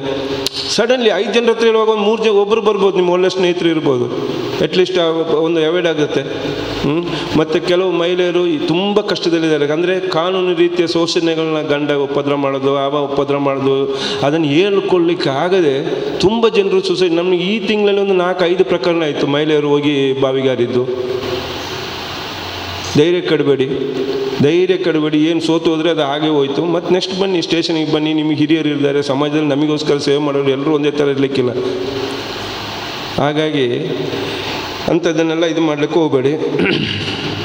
ಅಕ್ಕಪಕ್ಕ ಮತ್ತು ಎಲ್ಲರೂ ಇದು ಮದುವೆಗಳಿಗೆ ಹೋಗ್ತೀರಿ, ಹೋಗಿ ಬಂದು ಚಿನ್ನಗಳನ್ನೆಲ್ಲ ಏನು ಮಾಡ್ತೀರಿ, ಎಲ್ಲ ಬರುವಾಗ ಕಾರಲ್ಲಿ ಯಾವುದರಲ್ಲಿ ಬಂದು ಸುಸ್ತಾಗಿರ್ತೀರಿ, ಬಂದು ಮಲಗಲಿಕ್ಕೆ ಮನೆ ಹೋಗ್ಲಿಕ್ಕೆ ಹಾಕಿದ ಚಿನ್ನವನ್ನೆಲ್ಲ ಟೇಬಲಲ್ಲಿ ಇಡೋದು, ಕಿಟಿಕಿ ಓಪನ್ ಇರ್ತೀರಿ. ನೋಡ್ಕೊಳ್ಳಿ, ನೀವೇ ನೆನೆಸ್ಕೊಳ್ಳಿ ಎಷ್ಟು ಬೇಗ ನಮಗೆ ಎಷ್ಟು ಕೇಸ್ ಬಂದಿದೆ ಅಂಥದ್ದು. ಹಿಡಿದು ಅವ್ರು ಆಚೆ ಮಕ್ಕಳು ಮಲ್ಕೊಂಡು ನೀವು ಮಲ್ಕೊಂಡ್ರೆ ಚಿನ್ನ ಅವ ಕಲ್ಲನೆ ಮತ್ತೆ ಹೇಳ್ತೀರಿ, ಅವು ಎಂಚ ಗೊತ್ತಂದ್ರೆ ಸರ್ ಆ ಕಿಟಿಕಿನೊಂದು ಓಪನ್ ಇತ್ತು, ಇಲ್ಲಿ ಚಿನ್ನ ಇಟ್ಟಿದ್ದಾರೆ ಅಂತೇಳಿ ಹೇಗೆ ಗೊತ್ತಾಯಿತು? ಅದು ಗೊತ್ತಿದ್ದವನೇ ಮಾಡಿದ್ದು ಅಂತೇಳಿ. ಒಬ್ಬ ಮೊಹಮ್ಮದ್ ಅಂತೇಳಿ ಒಬ್ಬ ಇದ್ದ, ಅವಾಗ ಸತ್ತೋಗಿರ್ಬೇಕು. ಅವ ಎಲ್ಲಿ ಅಂತೇಳಿದ್ರೆ ನೀವು ಇಲ್ಲಿಟ್ರೆ ಚಿನ್ನ ಇಲ್ಲಿಟ್ರೆ ಆ ಕಿಟಿಕಿಯಿಂದ ಕೈ ಹಾಕ್ಕೊಂಡು ತೆಗೆದುಬಿಡ್ತಾನೆ, ಅಷ್ಟು ಶಾರ್ಪ್ ಇದ್ದಾನೆ. ಅವು ಹೇಗೆ ತೆಗಿತಾನೆ ಅವನಿಗೆ. ನಮ್ಮ DSP ಒಬ್ಬರು ಮಂಟೂರು ಅಂತೇಳಿ ಸಾಹೇಬ್ರು ಅಂತೇಳಿದರು, ನಿನಗೆ ರಿವಾರ್ಡ್ ಕೊಡ್ಬೇಕಂತೇಳಿದ್ರು. ಕರ್ಕೊಂಡೋಗಿ ಹೇಗೆ ತೆಗ್ದ ಅಂತ ಹೇಳುವಾಗ ಆಶ್ಚರ್ಯ, ಅದೆಲ್ಲ ತೆಗೆದು ಹೇಗೆ ಮಾಡ್ತಾರೆ ಅಂತೇಳಿ. ಅದಕ್ಕೋಸ್ಕರ ನಾವು ಜಾಗೃತರಾಗಬೇಕು. ನಿಮಗೋಸ್ಕರ ಕಾನೂನಿದೆ, ಸಮಾಜ ಇದೆ, ಎಲ್ರಿಗೂ ಮುಕ್ತವಾಗಿ ಜೀವಿಸ್ಬೋದು. ನಾವು ನಮ್ಮ ಕೆಲವು ಇದನ್ನು ನಾವು ರಕ್ಷಣೆಗಳನ್ನ ಮಾಡಬೇಕು. ಮಕ್ಕಳ ಬಗ್ಗೆ ಸರಿಯಾಗಿ ತಿಳ್ಕೊಳ್ಬೇಕು, ಹೆಣ್ಣು ಮಕ್ಕಳಿಗೆ. ಮತ್ತು ದುಡುಕಬಾರ್ದು. ಒಂದು ಮಹಿಳೆ ನೋಡಿ, ನೀವು ಮನೆಯಲ್ಲಿ ನೀವು ದುಡುಕಿರಿ, ಇಡೀ ಮನೆಯಲ್ಲಿ ಮಕ್ಕಳು ದೊಡ್ಡದಾಗಿರ್ತಾರೆ, ಗಂಡು ಮಕ್ಕಳು. ನೀವು ಏನಾದ್ರು ರೇಷ ಗಂಡ ರೇಷ, ಅಲ್ಲಿ ದೊಡ್ಡ ಹೊಡೆದಾಟ ಆಗುತ್ತೆ. ಮಹಿಳೆಯರು ಆದಷ್ಟು ನೀವು ಕೂಲಾಗಿರಿ. ಅದಕ್ಕೇನು ಸೊಲ್ಯೂಷನ್ ಮಾಡೋಣ, ಕೆಲವ್ರ ಹತ್ರ ಕೇಳ್ಬೋದು. ಕೆಲವು ಈಗ ಡಾಕ್ಟ್ರುಗಳ ಹತ್ರ ಹೋದರೆ ಫ್ಯಾಮಿಲಿ ಮ್ಯಾಟ್ರನ್ನ ಟ್ರೀಟ್ಮೆಂಟ್ ಕೊಡೋದು ಬಿಟ್ಕೊಂಡು ಹೇಳ್ಕೊಡ್ತಾರೆ. ಹಾಗೆ ಹೀಗೆ ಇರಬೇಕು, ತೊಂದರೆ ಇಲ್ಲ. ಇಂಥ ಸ್ಟೇಷನ್ಗೆ ಹೋಗಿ ನಮ್ಮೊಬ್ಬರು ಪರಿಚಯದವರಿದ್ದಾರೆ, ಇವ್ರ ಹತ್ರ ಹೋದಾಗ ಇವರು ಹೇಳ್ಕೊಡ್ತಾರೆ. ತುಂಬ ಜನರುಗಳು ಸಮಾಜದಲ್ಲಿ ಹೆಲ್ಪ್ ಮಾಡಲಿಕ್ಕಿದ್ದಾರೆ. ಹಾಗಾಗಿ ಮಹಿಳೆಯರು ತುಂಬ ಸೂಕ್ಷ್ಮವಾಗಿ ಜೀವನವನ್ನು ಎಲ್ಲೇ ಸಾಗಿಸುವಾಗ ಎಲ್ಲದರಲ್ಲೂ ಕೇರ್ಫುಲ್ ಆಗಿರಬೇಕು. ನಾನು ನಿನ್ನೆ ಮೇಡಮ್ ಸರ್ ಹತ್ರ ಮಾತಾಡುವಾಗ ತುಂಬ ಈ ಎಜುಕೇಷನ್ ಇದ್ದವರೇ ಕೆಟ್ಟು ಹೋಗೋದು. ಯಾರಾದ್ರೂ ಏನೋ ಬಂದು ಕೇಳ್ತಾನೆ, ಬೇಗ ನಂಬಿಬಿಡ್ತೀರಿ. ಬೇಗ ಎಷ್ಟು ಬೇಗ ಆಗ್ತದೆ ಅಷ್ಟು. ಎಂಚ ಪಾತಿರಿ, ಎಷ್ಟು ಚಂದ ಮಾತಾಡ್ತಾರೆ, ಒಳ್ಳೆ ಮನುಷ್ಯ, ಇಂಗ್ಲೀಷಲ್ಲಿನೂ ಮಾತಾಡಿದರು ಅಂತೇಳಿ ಎಲ್ಲ ಬೇಗ ಸೋತು ಹೋಗ್ಬಿಡ್ತೀರಿ. ಅಯ್ಯೋ ಕಡೆಗೆ ಈಗ ಆಯ್ತಪ್ಪ, ಸ್ಟೇಷನಿಗೆ ಬಂದ್ಕೊಂಡು ಇಂಚ ಸರ್ ಅಂತೇಳಿ. ನಾವು ಪತ್ತೆ ಮಾಡಲಿಕ್ಕೆ ಪ್ರಯತ್ನ ಮಾಡ್ತೀವಿ, ಆದಷ್ಟು ಕೇಸುಗಳು ಪತ್ತೆ ಆಗ್ತಾಯಿದೆ. ಆದರೆ ನಾನು ಮೊದಲು ಹೇಳೋದು, ಕೈ ಸುಟ್ಕೊಂಡು ಗುಣ ಮಾಡೋದಕ್ಕಿಂತ ಕೆಲವು ಮನೆಯಲ್ಲಿ ಮೊಬೈಲ್ಗಳನ್ನು ನೋಡಿ, ಮೊಬೈಲ್ ಯುಗ ಈಗ, ಮೊಬೈಲ್ಗಳನ್ನು ಆನ್ ಮಾಡಿ ಇಟ್ಕೊಂಡು ಎಲ್ಲಿ ಗ್ಯಾಸ್ ಸ್ಟವ್ ಹತ್ರ ಕೆಲಸ ಮಾಡ್ತೀರಿ ಅಲ್ಲೇ ಆನ್ ಮಾಡಿ ಇಟ್ಕೊಂಡು ಅಕ್ಕನ ಹತ್ರ, ತಂಗಿ ಹತ್ರನೋ, ಫ್ರೆಂಡ್ಸ್ ಹತ್ರನೋ ಏನೋ ಯಾರ ಹತ್ರ 1 ಗಂಟೆ ಮಾತಾಡೋದಪ್ಪ. ಮೊಬೈಲ್ ಸುಟ್ಟು ಹೋಗಿ ಎಷ್ಟು ಜನ ಇದು ಸತ್ತೋಗಿದ್ದಾರೆ ಬ್ಲಾಸ್ಟಾಗಿ. ಅದನ್ನು ತಿಳಿದುಕೊಂಡಿದ್ದೇ ನಾವು ಮಾಡೋದು. ಮತ್ತು ಇನ್ನೊಂದು ಸಲ ವಿಡಿಯೋದಲ್ಲಿ, ಈಗ ಮೊಬೈಲಲ್ಲಿ ನೋಡಿ, ಈಗ ನ್ಯಾಕೆಡ್ ವಿಡಿಯೋ ಕಾಲ್ ಮಾಡ್ತಾರೆ, ಮಾಡಿಕೊಂಡು ನೀವು ಸಡನ್ ನೋಡೋದಿಲ್ಲ. ನೀವು ಒಂದು 2 ನಿಮಿಷ 3 ನಿಮಿಷ ಏನು ಮಾಡ್ತಾನಪ್ಪ, ಎಂಥ ಕರ್ಮ ಯಾರು ಅಂತೇಳಿ ನೀವು ನೋಡಿಕೊಂಡು ಮಾತಾಡ್ಕೊಂಡು ಏನೋ ಅವನು ಮಾತಾಡ್ತಾನೆ, ನೀವು ಮಾತಾಡ್ತೀರಿ. ಅದನ್ನು ಅವ ರೆಕಾರ್ಡ್ ಮಾಡಿಕೊಂಡು ನಿಮ್ಮನ್ನು ಬ್ಲ್ಯಾಕ್ ಮೇಲ್ ಮಾಡ್ತಾನೆ. ಈಗ ನಿನ್ನೊಂದು ಟೀಮ್ ಬೆಂಗಳೂರಲ್ಲಿ ನ್ಯೂಸಲ್ಲಿ ನೋಡಿರ್ಬೇಕು ಸರ್, ನೀವು ನ್ಯೂಸಲ್ಲಿ ನೋಡಿದ್ರೇನೋ, ನಿನ್ನೆ ಒಂದು ಟೀಮನ್ನು ಬೆಂಗಳೂರಲ್ಲಿ ಹಿಡಿದಿದ್ದಾರೆ. ಮತ್ತು ನಿಮ್ಮನ್ನು ಬ್ಲ್ಯಾಕ್ ಮೇಲ್ ಮಾಡ್ತಾರೆ. ಹೇಗೆ 5 ಲಕ್ಷ ಕೊಡು, ಇಲ್ಲ ನಿನ್ನ ಗಂಡನಿಗೆ ಹಾಕ್ತೀನಿ ಇದನ್ನು, ನೀನು ನನ್ನ ಜೊತೆ ನೀನು ಮಾತಾಡಿದ್ದಿ ಅಂತೇಳಿ ಇಂಥದ್ದೆಲ್ಲ ಮಾಡ್ತಾರೆ. ಅದಕ್ಕೋಸ್ಕರ ಆದಷ್ಟು ಅನ್ವಾಂಟೆಡ್ ಥಿಂಗ್ಸ್, ನಿಮ್ಮ ಕೆಲಸ ಎಷ್ಟು ಉಂಟು ಅಷ್ಟೇ ಮಾಡ್ಕೊಂಡು ಹೋಗ್ಬೇಕು. ನಮ್ಮ ಕೆಲಸ ಎಷ್ಟಿದೆ ಅಷ್ಟು, ಏನು ಬೇಕೋ ಅಷ್ಟು. ನೀವು ಇನ್ನೊಬ್ಬ ಯಾರೋ ಪರಿಚಯದ ಬಂದ್ಕೊಂಡು ಆಟೋದಲ್ಲಿ ಹೋಗುವಾಗ ಸುಮ್ಮನೆ ಕೇಳೋದು ಏನು ಅಂತೇಳಿ, ನೀವು ಎಲ್ಲ ಚರಿತ್ರೆ ಹೇಳ್ಬಿಡ್ತೀರಿ.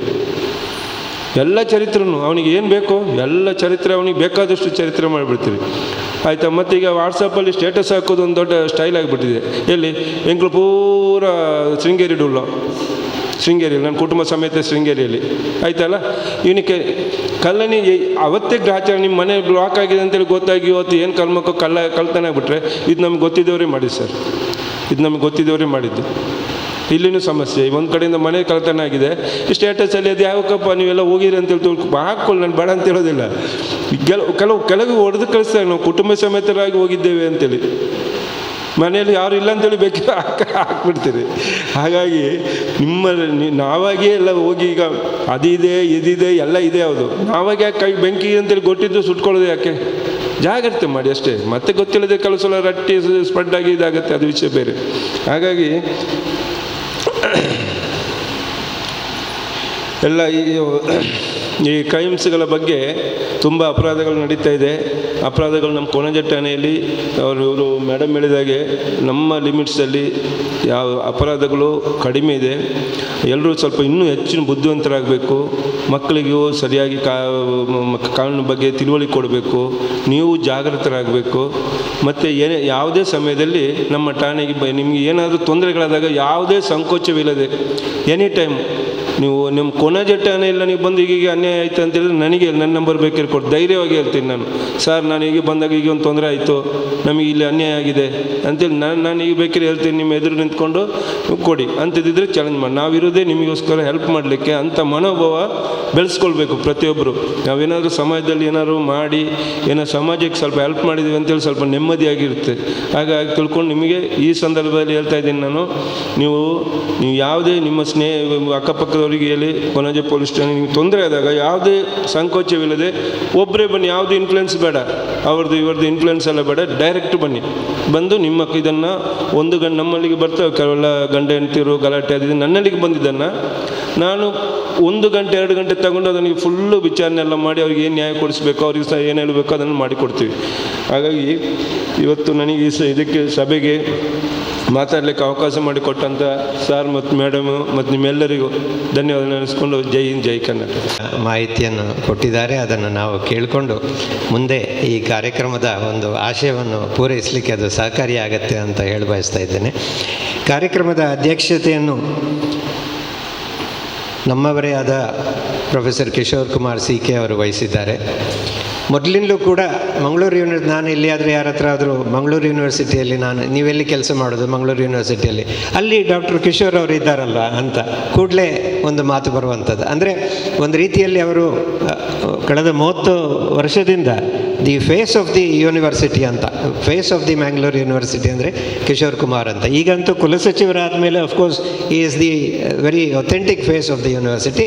ಆದರೆ ಅದರ ಮೊದಲಿಂದ ಕೂಡ ಅವರ ಸೋಷಿಯಲ್ ಇಂಟ್ರ್ಯಾಕ್ಷನ್ಸ್ ವಿತ್ ಪೀಪಲ್, ಸಮಾಜದೊಟ್ಟಿಗೆ ಅವರ ಬಾಂಧವ್ಯ ಎಷ್ಟು ಗಾಢವಾಗಿತ್ತಂದರೆ ಎಲ್ರಿಗೂ ಅವರು ಚಿರಪರಿಚಿತ. ಮತ್ತು ಅವರು ಯೂನಿವರ್ಸಿಟಿಯಲ್ಲಿದ್ದ ಹಲವಾರು ವರ್ಷಗಳಿಂದ ಭಾಳಷ್ಟು ಸೇವೆ ಮಾಡಿದ್ದಾರೆ. ಡೈರೆಕ್ಟರ್ ಆಫ್ ಫಿಸಿಕಲ್ ಎಜುಕೇಷನ್ ಆಗಿದ್ದರು. ಅವರಿಂದಾಗಿ ಯೂನಿವರ್ಸಿಟಿಯಲ್ಲಿ ಕರ್ನಾಟಕ ರಾಜ್ಯದಲ್ಲಿ ಪ್ರಪ್ರಥಮವಾಗಿ ಒಂದು ಸ್ಪೋರ್ಟ್ಸ್ ಪಾಲಿಸಿ ಅಂತ ಮಾಡಿದ್ದು ಇವರ ಒಂದು ಎಫರ್ಟ್ಸಿಂದಾಗಿ. ಮತ್ತು ಅದ್ರ ಜೊತೆಗೆ ಅವರು ಎಕಾಡೆಮಿಷಿಯನ್ನು ಕೂಡ, ಆ್ಯಕ್ಟಿವಿಸ್ಟ್ ಕೂಡ. ಎಕಾಡೆಮಿಕ್ಸಲ್ಲಿ ತುಂಬ ಕೆಲಸ ಮಾಡಿದ್ದಾರೆ. ರಿಸರ್ಚ್ ಪೇಪರ್ಸ್ ಬರೆದಿದ್ದಾರೆ. ನ್ಯಾಷನಲ್ ಜರ್ನಲ್ಸಲ್ಲಿ, ಇಂಟರ್ನ್ಯಾಷನಲ್ ಜರ್ನಲ್ಸಲ್ಲಿ ಪಬ್ಲಿಷ್ ಮಾಡಿದ್ದಾರೆ. ನ್ಯಾಷನಲ್ ಸೆಮಿನಾರ್ಸ್, ಇಂಟರ್ನ್ಯಾಷನಲ್ ಸೆಮಿನಾರ್ಸಲ್ಲಿ ಪೇಪರ್ ಪ್ರೆಸೆಂಟ್ ಮಾಡಿದ್ದಾರೆ. ಪ್ರಾಜೆಕ್ಟ್ಸ್ ಮಾಡಿದ್ದಾರೆ, ಭಾಳಷ್ಟು ಉತ್ತಮವಾದ ಪ್ರಾಜೆಕ್ಟ್ಸ್ ಮಾಡಿದ್ದಾರೆ UGC ಅವರೊಟ್ಟಿಗೆ. ಒಂದು ಪ್ರಾಜೆಕ್ಟ್ ಅಂತೂ UGC scheme for development of sports infrastructure ಅಂತ ಒಂದು 12th ಪ್ಲ್ಯಾನ್ ಪೀರಿಯಡಲ್ಲಿ 2.5 ಕೋಟಿಯ ಒಂದು ಪ್ರಾಜೆಕ್ಟನ್ನು ಮಾಡಿದ ಒಂದು ಘನತೆ ಅವರಿಗೆ, ಕಿಶೋರ್ ಕುಮಾರ್ ಅವರಿಗೆ ಇದೆ. ಹೀಗೆ ಅವರು ಭಾಳಷ್ಟು ಸೇವೆ ಸಲ್ಲಿಸಿದ್ದಾರೆ, ಕೆಲಸ ಮಾಡಿದ್ದಾರೆ. ಯೂನಿವರ್ಸಿಟಿಯ ಬೆಸ್ಟ್ ಟೀಚರ್ ಅವಾರ್ಡ್ ಅಂತಲೂ ಕೂಡ ಅವರಿಗೆ ಪ್ರಾಪ್ತವಾಗಿದೆ. ಹೀಗೆ 10 ಹಲವು ಕ್ಷೇತ್ರಗಳಲ್ಲಿ ನಮ್ಮ ಅಧ್ಯಕ್ಷರು ಭಾಳಷ್ಟು ಕೆಲಸ ಮಾಡಿದ್ದಾರೆ. ಮತ್ತು ಇದರಲ್ಲೂ ಕೂಡ ಈ ಮಹಿಳೆಯರ ಮೇಲೆ ದೌರ್ಜನ್ಯವನ್ನು ತಡೆಗಟ್ಟುವುದರಲ್ಲಿ ಕೂಡ ಅವರು ಸಾಂಸ್ಥಿಕವಾದ ಕೆಲಸವನ್ನು ಕೂಡ ಮಾಡಿದ್ದಾರೆ, ಸಂಸ್ಥೆಗಳನ್ನು ಕಟ್ಟಿದ್ದಾರೆ. ಆದ ಕಾರಣ ಇಂದು ಅವರು ನಮ್ಮ ಕಾರ್ಯಕ್ರಮದ ಅಧ್ಯಕ್ಷತೆಯನ್ನು ವಹಿಸಿದ್ದು ನಮಗೆಲ್ಲರಿಗೂ ಭಾಳ ಸಂತೋಷದ ವಿಚಾರ ಅಂತ ಹೇಳ್ತಾ ಅವರನ್ನು ಅಧ್ಯಕ್ಷೀಯ ಭಾಷಣವನ್ನು ಮಾಡಬೇಕು ಅಂತ ಕೇಳ್ಕೊಳ್ತಾ ಇದ್ದೆ. ಗ್ರಾಮ panchayat, Konaje police station, Lions club ಮಂಗಳ ಗಂಗೋತ್ರಿ, ರೋಟರಿ ಕ್ಲಬ್ ದೇರಳಕಟ್ಟೆ, ಹಾಗೆ ಈ ಒಂದು ಕಾರ್ಯಕ್ರಮದಲ್ಲಿ ಭಾಗವಹಿಸಿರುವ ಎಲ್ಲ ಬಂಧುಗಳೇ, ಈ ಒಂದು ಕಾರ್ಯಕ್ರಮವನ್ನು ಆಯೋಜಿಸೋದಕ್ಕಾಗಿ ನಮ್ಮ ವಿಶ್ವವಿದ್ಯಾನಿಲಯದ ಮಹಿಳಾ ಅಧ್ಯಯನ ಕೇಂದ್ರದ ನಿರ್ದೇಶಕರಿಗೂ ಹಾಗೂ ಅವರ ಸಹೋದ್ಯೋಗಿ ಮಿತ್ರರಿಗೆ ನಾನು ಪ್ರಥಮವಾಗಿ ಅಭಿನಂದನೆಗಳನ್ನು ಹಾಗೂ ಕೃತಜ್ಞತೆಗಳನ್ನು ಸಲ್ಲಿಸ್ತಾ ಇದ್ದೇನೆ. ಈ ರಾಷ್ಟ್ರೀಯ ಐಕ್ಯತಾ ಸಪ್ತಾಹದ ಅಂಗವಾಗಿ ಈ ಒಂದು ಕಾರ್ಯಕ್ರಮ ಜರುಗ್ತಾ ಇದೆ. ಬಹಳ ಮುಖ್ಯವಾದ ಕಾರ್ಯಕ್ರಮ. ಇದನ್ನ ಬೆಳಿಗ್ಗೆ ನಾನು ಬ್ರೇಕ್ಫಾಸ್ಟ್ ಮಾಡ್ತಾ ಇದ್ದಾಗ ನನ್ನ ವೈಫ್ ಜೊತೆಯಲ್ಲಿ ಈ ಕಾರ್ಯಕ್ರಮದ ಬಗ್ಗೆ ಹೇಳಿದೆ, ಈ ಥರ ಒಂದು ಕಾರ್ಯಕ್ರಮ ಇದೆ ಅಂತ. ನಾನು ತಮಾಷೆಗೆ ಹೇಳಿದೆ, ಇದನ್ನು ರಿವರ್ಸ್ ಮಾಡೋಣ ಅಂತ. ಯಾಕೆಂದರೆ ನನ್ನ ವೈಫ್ ಜೊತೆ ಇಲ್ಲದನ್ನು ಚರ್ಚೆ ಮಾಡುವಾಗ ಭಾಳಷ್ಟು ವಿಷಯಗಳು ನನಗೆ ರಿವರ್ಸ್ ಸೈಡಲ್ಲಿ ಇತ್ತು. ಸೊ ಹಾಗೆ ಚರ್ಚೆ ಮಾಡುವಾಗ ನನಗೆ ಅನಿಸ್ತು, ಸೊ ಇಲ್ಲಿ ವೇದಿಕೆಯಲ್ಲೂ ಕೂಡ ನೋಡಿದೆ ನಾನು, ಇಲ್ಲಿ ನಾವು 4 ಜನ ಇದ್ದೇವೆ, ಮತ್ತೊಂದು 4 ಜನ ಮಹಿಳೆಯರು ಈ ಕಾರ್ಯಕ್ರಮದ ವೇದಿಕೆಯಲ್ಲಿ ಇದ್ದಾರೆ. ಸೊ 50-50% ಇಲ್ಲಿ ಇದ್ದಾರೆ. ಸೊ ಇವಾಗ ಎಲ್ಲ ವಿಷಯಗಳಲ್ಲೂ ಕೂಡ ಪ್ರಾತಿನಿಧ್ಯತೆ ಸಿಗ್ತಾ ಇದೆ, ಪ್ರಾತಿನಿಧ್ಯತೆ ಇದೆ. ಹಾಗೆ ಅದರ ಜೊತೆಯಲ್ಲೇ ನಾವು ಆಧುನಿಕತೆಗೆ ನಮ್ಮನ್ನು ನಾವು ತೊಡಗಿಸ್ಕೊಳ್ತಾ ಇದ್ದೇವೆ, ನಾವು ಕಾಲಿಟ್ಟಿದ್ದೇವೆ, ಹಾಗೂ ಅದರಲ್ಲಿ ಮುಂದುವರಿತಾ ಇದ್ದೇವೆ. ಎಲ್ಲ ಅವಕಾಶಗಳು ಸರ್ಕಾರದಿಂದ ದೊರೀತಾ ಇದೆ. ಆಧುನಿಕತೆಗೆ ಅವಶ್ಯಕತೆ ಇರುವ ನಾವು ಫೆಸಿಲಿಟೀಸ್ ಏನು ಇರ್ತವೆ ಅವುಗಳು ನಮಗೆ ದೊರೀತಾ ಇವೆ. ಈ ಮಧ್ಯದಲ್ಲಿ ಎಷ್ಟು ಆಧುನಿಕತೆಯನ್ನು ನಾವು ಕಂಡುಕೊಂಡ್ರೂ ಕೂಡ ಈಗ ವೇದಿಕೆಯಲ್ಲಿ ಆಸೀನರಾಗಿರುವ ಪಂಚಾಯತ್ ಅಧ್ಯಕ್ಷರಾಗಿರ್ಬೋದು, ಅಥವಾ ನಮ್ಮ ಲಯನ್ಸ್ ಕ್ಲಬ್ನವರಾಗಿರ್ಬೋದು, ಅಥವಾ ನಮ್ಮ ಪೊಲೀಸ್ ಅಧಿಕಾರಿಯವರು ಹೇಳಿದರು, ಹಾಗೆ ಶ್ರೀಮತಿ ಸೌಮ್ಯ ಶೆಟ್ಟಿಯವರು ಹೇಳಿದರು, ಎಲ್ಲವೂ ಸರಿಯಾಗಿಲ್ಲ. ಭಾಳಷ್ಟು ತೊಂದರೆಗಳು ನಾವು ಈ ಆಧುನಿಕ ಜಗತ್ತಿಗೆ ಕಾಲಿಟ್ಟ ನಂತರ ತೊಂದರೆಗಳನ್ನು ಕಾಣ್ತಾ ಇದ್ದೇವೆ. ಈಗ ಕಡಿಮೆ ಆಗ್ತದೆ ಅಂತ ಹೇಳಲಿಲ್ಲ, ಯಾರೂ ಕೂಡ ಹೇಳಲಿಲ್ಲ, ಹೆಚ್ಚಾಗ್ತಾ ಇದೆ ಅಂತಲೇ ಹೇಳ್ತಾ ಇದ್ದಾರೆ. ಈಗ ಪೊಲೀಸ್ ಅಧಿಕಾರಿಯವರು ಹೇಳಿದ ಮೇಲೆ ಅಲ್ಲಿಗೆ ಮುಗೀತು, ಯಾಕೆಂದರೆ ಅವ್ರಿಗೆಲ್ಲ ವಿಷಯಗಳು ಗೊತ್ತಿದೆ, ಎಲ್ಲೋ ಹೇಗೆ ಹೇಗೆ ಆಗ್ತಾ ಇದೆ, ಈಗ ಹೆಚ್ಚಾಗಿ ಆಗ್ತಾ ಇದೆ ಅಂತ. ಇದು ನಮ್ಮ ಆಧುನಿಕ ಶೈಲಿಯ ಒಂದು ಜೀವನ ಶೈಲಿಯನ್ನು ನಾವು ಏನು ರೂಪಿಸ್ಕೊಂಡಿದ್ದೇವೆ, ಇದರಿಂದಲೇ ಜಾಸ್ತಿ ಹೆಚ್ಚಾಗಿ ಆಗ್ತಾ ಇದೆ ಅಂತ ನನಗೂ ಅನಿಸ್ತದೆ. ಕೆಲವು ಟೈಮಲ್ಲಿ ಅವರು ಮೊಬೈಲ್ ಬಗ್ಗೆ ಹೇಳಿದರು, ಮೊಬೈಲ್ ಬಗ್ಗೆ ಒಂದು ಒಳ್ಳೆ ಉದಾಹರಣೆ ಕೊಟ್ಟರು. ನಾವು ಇಲ್ಲಿ ಯಾವುದಾದ್ರೂ ಒಂದು ಕಾರ್ಯಕ್ರಮದಲ್ಲಿ ಸೇರಿದರೆ, ನಮ್ಮದೇನಾದರೂ ಪ್ರೋಗ್ರಾಮ್ ಇದ್ದರೆ 1 ವಾರದ ಮೊದಲೇ ನಾವು ಹೇಳ್ತೇವೆ, ನಾನು ನಾಡ್ದು ಎಲ್ಲ ನಮ್ಮ ಫ್ಯಾಮಿಲಿ ಎಲ್ಲ ಕಾಶಿಗೆ ಹೋಗಿ ಬರ್ತಾ ಇರ್ತೇವೆ, ಕಾಶಿಗೆ ಹೋಗ್ತಾ ಇದ್ದೇವೆ, ಇಲ್ಲಾಂದರೆ ದುಬೈಗೆ ಒಂದು ಟೂರ್ ಇದೆ, ಇಲ್ಲಿಗೆ ಹೋಗಿ ಬರ್ತೇವೆ ಅಂತ. ಈ ಥರ ಈ ಮೊಬೈಲೆಲ್ಲ ಈ ಥರ ಯೂಸ್ ಮಾಡೋದ್ರಿಂದ ನಮ್ಮ ಇನ್ಫಾರ್ಮೇಷನ್ಸ್ ಎಲ್ಲ ಬೇಗ ಸ್ಪ್ರೆಡ್ ಆಗ್ತದೆ, ಮತ್ತು ನಾವು ಗಂಟೆಗಟ್ಟಲೆ ಮಾತಾಡೋ ಅಭ್ಯಾಸ ಕೂಡ ನಮಗಿರ್ತದೆ. ಸೊ ಇದರಿಂದ ಅಂದರೆ ಈ ಆಧುನಿಕ ಜೀವನ ಶೈಲಿಗೆ ಬಂದಾಗ ಹೇಗೆ ಮಾಹಿತಿಗಳು ಸೋರಿಕೆ ಆಗ್ತದೆ ಮತ್ತು ಯಾವ ರೀತಿ ಅದನ್ನು ಮಿಸ್ಯೂಸ್ ಮಾಡ್ತಾರೆ ಅಂತ ನಮ್ಮ ಪೊಲೀಸ್ ಅಧಿಕಾರಿ ಅದನ್ನು ಸ್ಪಷ್ಟಪಡಿಸಿದ್ದಾರೆ ಮತ್ತು ಸ್ಪಷ್ಟವಾಗಿ ಎಲ್ಲರಿಗೂ ಕೂಡ ಹೇಳಿದ್ದಾರೆ. ಈ ಒಂದು ಸಂದರ್ಭದಲ್ಲಿ ನನ್ನ ಒಂದು ಒಪಿನಿಯನ್ ಏನಂತೇಳಿದರೆ, ನಾವು ಭಾಳ ಶಿಕ್ಷಣದ ಬಗ್ಗೆ ಹೆಚ್ಚಿನ ಮಹತ್ವವನ್ನು ನೀಡಬೇಕಾಗ್ತದೆ. ಈಗ ನಮ್ಮ ವಿಶ್ವವಿದ್ಯಾಲಯದಲ್ಲಿ ಒಂದು 70% ಮಹಿಳಾ ವಿದ್ಯಾರ್ಥಿಗಳೇ ಇದ್ದಾರೆ, 70%, 30% ಮಾತ್ರ ಹುಡುಗರು ಇರೋದು. ಅಂದರೆ ಶಿಕ್ಷಣದ ಕಡೆ ವಾಲಿದ್ದಾರೆ. ವಿದ್ಯಾರ್ಥಿನಿಯರಿಗೆ ಶಿಕ್ಷಣ ಪಡೀಲಿಕ್ಕೆ ಅವಕಾಶ ಇದೆ, ಮಹಿಳೆಯರಿಗೆ ಶಿಕ್ಷಣ ಪಡೀಲಿಕ್ಕೆ ಅವಕಾಶ ಇದೆ. ಎಲ್ಲರೂ ಶಿಕ್ಷಣದಲ್ಲಿ ಮುಂದೆ ಬಂದರೆ ಈಗ ಆಗುತ್ತಿರುವ ದೌರ್ಜನ್ಯಗಳಾಗಿರ್ಬೋದು ಅಥವಾ ಏನು ತೊಂದರೆಗಳಾಗ್ತಾ ಇದೆ ಮಹಿಳೆಯರಿಗೆ, ಇವುಗಳು ಭಾಳಷ್ಟು ಕಡಿಮೆ ಆಗ್ಬೋದು ಅಂತ ನನ್ನ ಭಾವನೆ. ಖಂಡಿತವಾಗಿಯೂ ಕಡಿಮೆ ಆಗ್ತದೆ. ಯಾಕೆಂದರೆ ಭಾಳಷ್ಟು ಸಲ ನಮ್ಮ ಅರಿವಿಲ್ಲದೆ ನಮ್ಮಿಂದ ಭಾಳಷ್ಟು ತೊಂದರೆಗಳಾಗ್ತವೆ. ನಾವು ಅದನ್ನೇ ಭಾಳ ಸಲ ಹೇಳ್ತೇವೆ, ನಮಗೆ ಪ್ರೆಸೆನ್ಸ್ ಆಫ್ ಮೈಂಡ್ ಬೇಕು ಅಂತ. ಇದು ಭಾಳ ಮುಖ್ಯ. ಶಿಕ್ಷಣ ಇಲ್ಲದಿದ್ದರೂ ಕೂಡ ಈ ಪ್ರೆಸೆನ್ಸ್ ಆಫ್ ಮೈಂಡ್ ಏನು ಹೇಳ್ತೇವೆ, ಅದು ಬಹಳ ಪ್ರಮುಖವಾದ ಕಾರ್ಯವನ್ನು ನಮ್ಮ ಜೀವನದಲ್ಲಿ ನಿರ್ವಹಿಸ್ತದೆ. ಯಾವುದೇ ಒಂದು ಸಂದರ್ಭ ಬಂದಾಗ ನಾವು ಯಾವ ರೀತಿ ಅದಕ್ಕೆ ಆ್ಯಕ್ಟ್ ಮಾಡ್ತೇವೆ, ನಾವು ಏನು ತೀರ್ಮಾನ ತಗೊಳ್ತೇವೆ, ಯಾವ ರೀತಿ ಮುಂದುವರಿತೇವೆ, ಅದು ಭಾಳಷ್ಟು ನಿರ್ಧಾರಗಳನ್ನು ನಮ್ಮ ಜೀವನದಲ್ಲಿ ನಿರ್ಧರಿಸ್ತದೆ. ಸೊ ಅದೇ ಏನೇ ಸಂದರ್ಭಗಳು ಬಂದಾಗ ಕೂಡ ನಮ್ಮ ಜೀವನದಲ್ಲಿ ನಾವು ಏನು ನಿರ್ಧಾರ ತಗೊಳ್ಬೇಕು ಆ ಸಮಯದಲ್ಲಿ ಭಾಳ ಜಾಗರೂಕತೆಯಿಂದ ನಿರ್ಧಾರವನ್ನು ತಗೊಳ್ಳುವಂಥ ಒಂದು ಸಂದರ್ಭದಲ್ಲಿ ಭಾಳಷ್ಟು ಯೋಚನೆಗಳನ್ನು ಮಾಡಿ ನಿರ್ಧಾರವನ್ನು ತಗೊಳ್ಳುವ ಸಂದರ್ಭದಲ್ಲಿ ಅದು ಸಮಾಜಮುಖಿಯಾಗಿ ಕಾರ್ಯವನ್ನು ನಿರ್ವಹಿಸುವ ಹಾಗೆ ಇರಬೇಕು. ಇನ್ನೊಬ್ಬ ವ್ಯಕ್ತಿಗೆ ತೊಂದರೆ ಆಗುವಂತೆ ಇರಬಾರ್ದು. ಎಲ್ಲರೂ ಸಮಾಜದಲ್ಲಿ ಒಂದೇ ರೀತಿ ಒಂದೇ ಸಹಬಾಳ್ವೆಯನ್ನು ನಡೆಸುವಂಥ ವ್ಯವಸ್ಥೆಗಳಲ್ಲಿ ನಾವು ಇರಬೇಕು. ಈ ರೀತಿ ಆಲೋಚನೆಗಳನ್ನು ನಾವು ಬೆಳೆಸ್ಕೊಳ್ಬೇಕಾಗ್ತದೆ, ಹೆಚ್ಚಾಗಿ ಬೆಳೆಸ್ಕೊಳ್ಬೇಕಾಗ್ತದೆ. ಈಗಿನ ಒಂದು ಸಂದರ್ಭದಲ್ಲಿ ನಾನು ಹೇಳಿದಾಗೆ ಶಿಕ್ಷಣಕ್ಕೆ ನಾವು ಮಹತ್ವವನ್ನು ಕೊಟ್ಟರೆ ಖಂಡಿತವಾಗಿಯೂ ಹೆಚ್ಚಿನ ಸಮಸ್ಯೆಗಳನ್ನು ನಾವು ನಿವಾರಿಸ್ಕೊಳ್ಬೋದು. ಈಗಾಗಲೇ ನಮ್ಮ ನಿರ್ದೇಶಕರು ಡಾಕ್ಟರ್ ಅನಿತಾ ರವಿಶಂಕರ್ ಅವರು ಹೇಳಿದಾಗೆ ಸಮಾಜದ ಎಲ್ಲ ವ್ಯವಸ್ಥೆಗಳು ಕೂಡ ಮಹಿಳೆಯರ ಸಮಸ್ಯೆಗಳ ಮೇಲೆ ಕೂಡ ನಿಂತಿರ್ತವೆ ಅಂತ. ಮಹಿಳೆಯರ ಸಮಸ್ಯೆಗಳು ಹೆಚ್ಚಾದರೆ ಸಮಾಜದಲ್ಲಿ ಕೂಡ ಸಮಸ್ಯೆಗಳು ಹೆಚ್ಚಾಗ್ತವೆ. ಮಹಿಳೆಯರ ಸಮಸ್ಯೆಗಳೆಲ್ಲ ಕಡಿಮೆ ಆದರೆ ಸಮಾಜ ಕೂಡ ನೆಮ್ಮದಿಯಾಗಿ ಇರ್ತದೆ. ಅದು ನಾವು ನಮ್ಮ ಮನೆಯಲ್ಲೇ ನಾವು ಸ್ವಲ್ಪ ನೋಡ್ಕೊಳ್ಬೋದು. ಮನೆಯಲ್ಲಿ ನಮ್ಮ ತಾಯಿ ಇದ್ದಾಗ ಯಾವ ರೀತಿ ವ್ಯವಸ್ಥೆಗಳಾಗ್ತದೆ, ಹೇಗೆ ಕೆಲಸ ನಡೀತದೆ ಮನೆಯಲ್ಲಿ, ಅಥವಾ ನಮ್ಮ ಮನೆಯವರು, ನಮ್ಮ ಹೆಂಡತಿ ಆಗಿರ್ಬೋದು, ಯಾವ ರೀತಿ ಕಾರ್ಯನಿರ್ವಹಿಸ್ತಾರೆ ಅಂತ ಮನೆಯಲ್ಲಿ, ಎಷ್ಟು ಜವಾಬ್ದಾರಿಯುತವಾದಾಗಿ ಕಾರ್ಯನಿರ್ವಹಿಸ್ತಾರೆ. ಅವ್ರಿಗೊಂದು ದಿವಸ ಹುಷಾರಿಲ್ಲದಿದ್ದರೆ ಮನೆಯಲ್ಲಿ ಎಲ್ಲ ಒಂದು ಅಲ್ಲೋಲ ಕಲ್ಲೋಲಾದಾಗೆ ಆಗ್ತದೆ ಮನೆಯಲ್ಲಿ. ಆವಾಗಲೇ ಹೆಚ್ಚಿನವ್ರಿಗೆ ಗೊತ್ತಾಗ್ತದೆ ಮನೆಯಲ್ಲಿ ಹೆಣ್ಣು ಮಕ್ಕಳ ಪಾತ್ರ ಏನು ಅಂತ.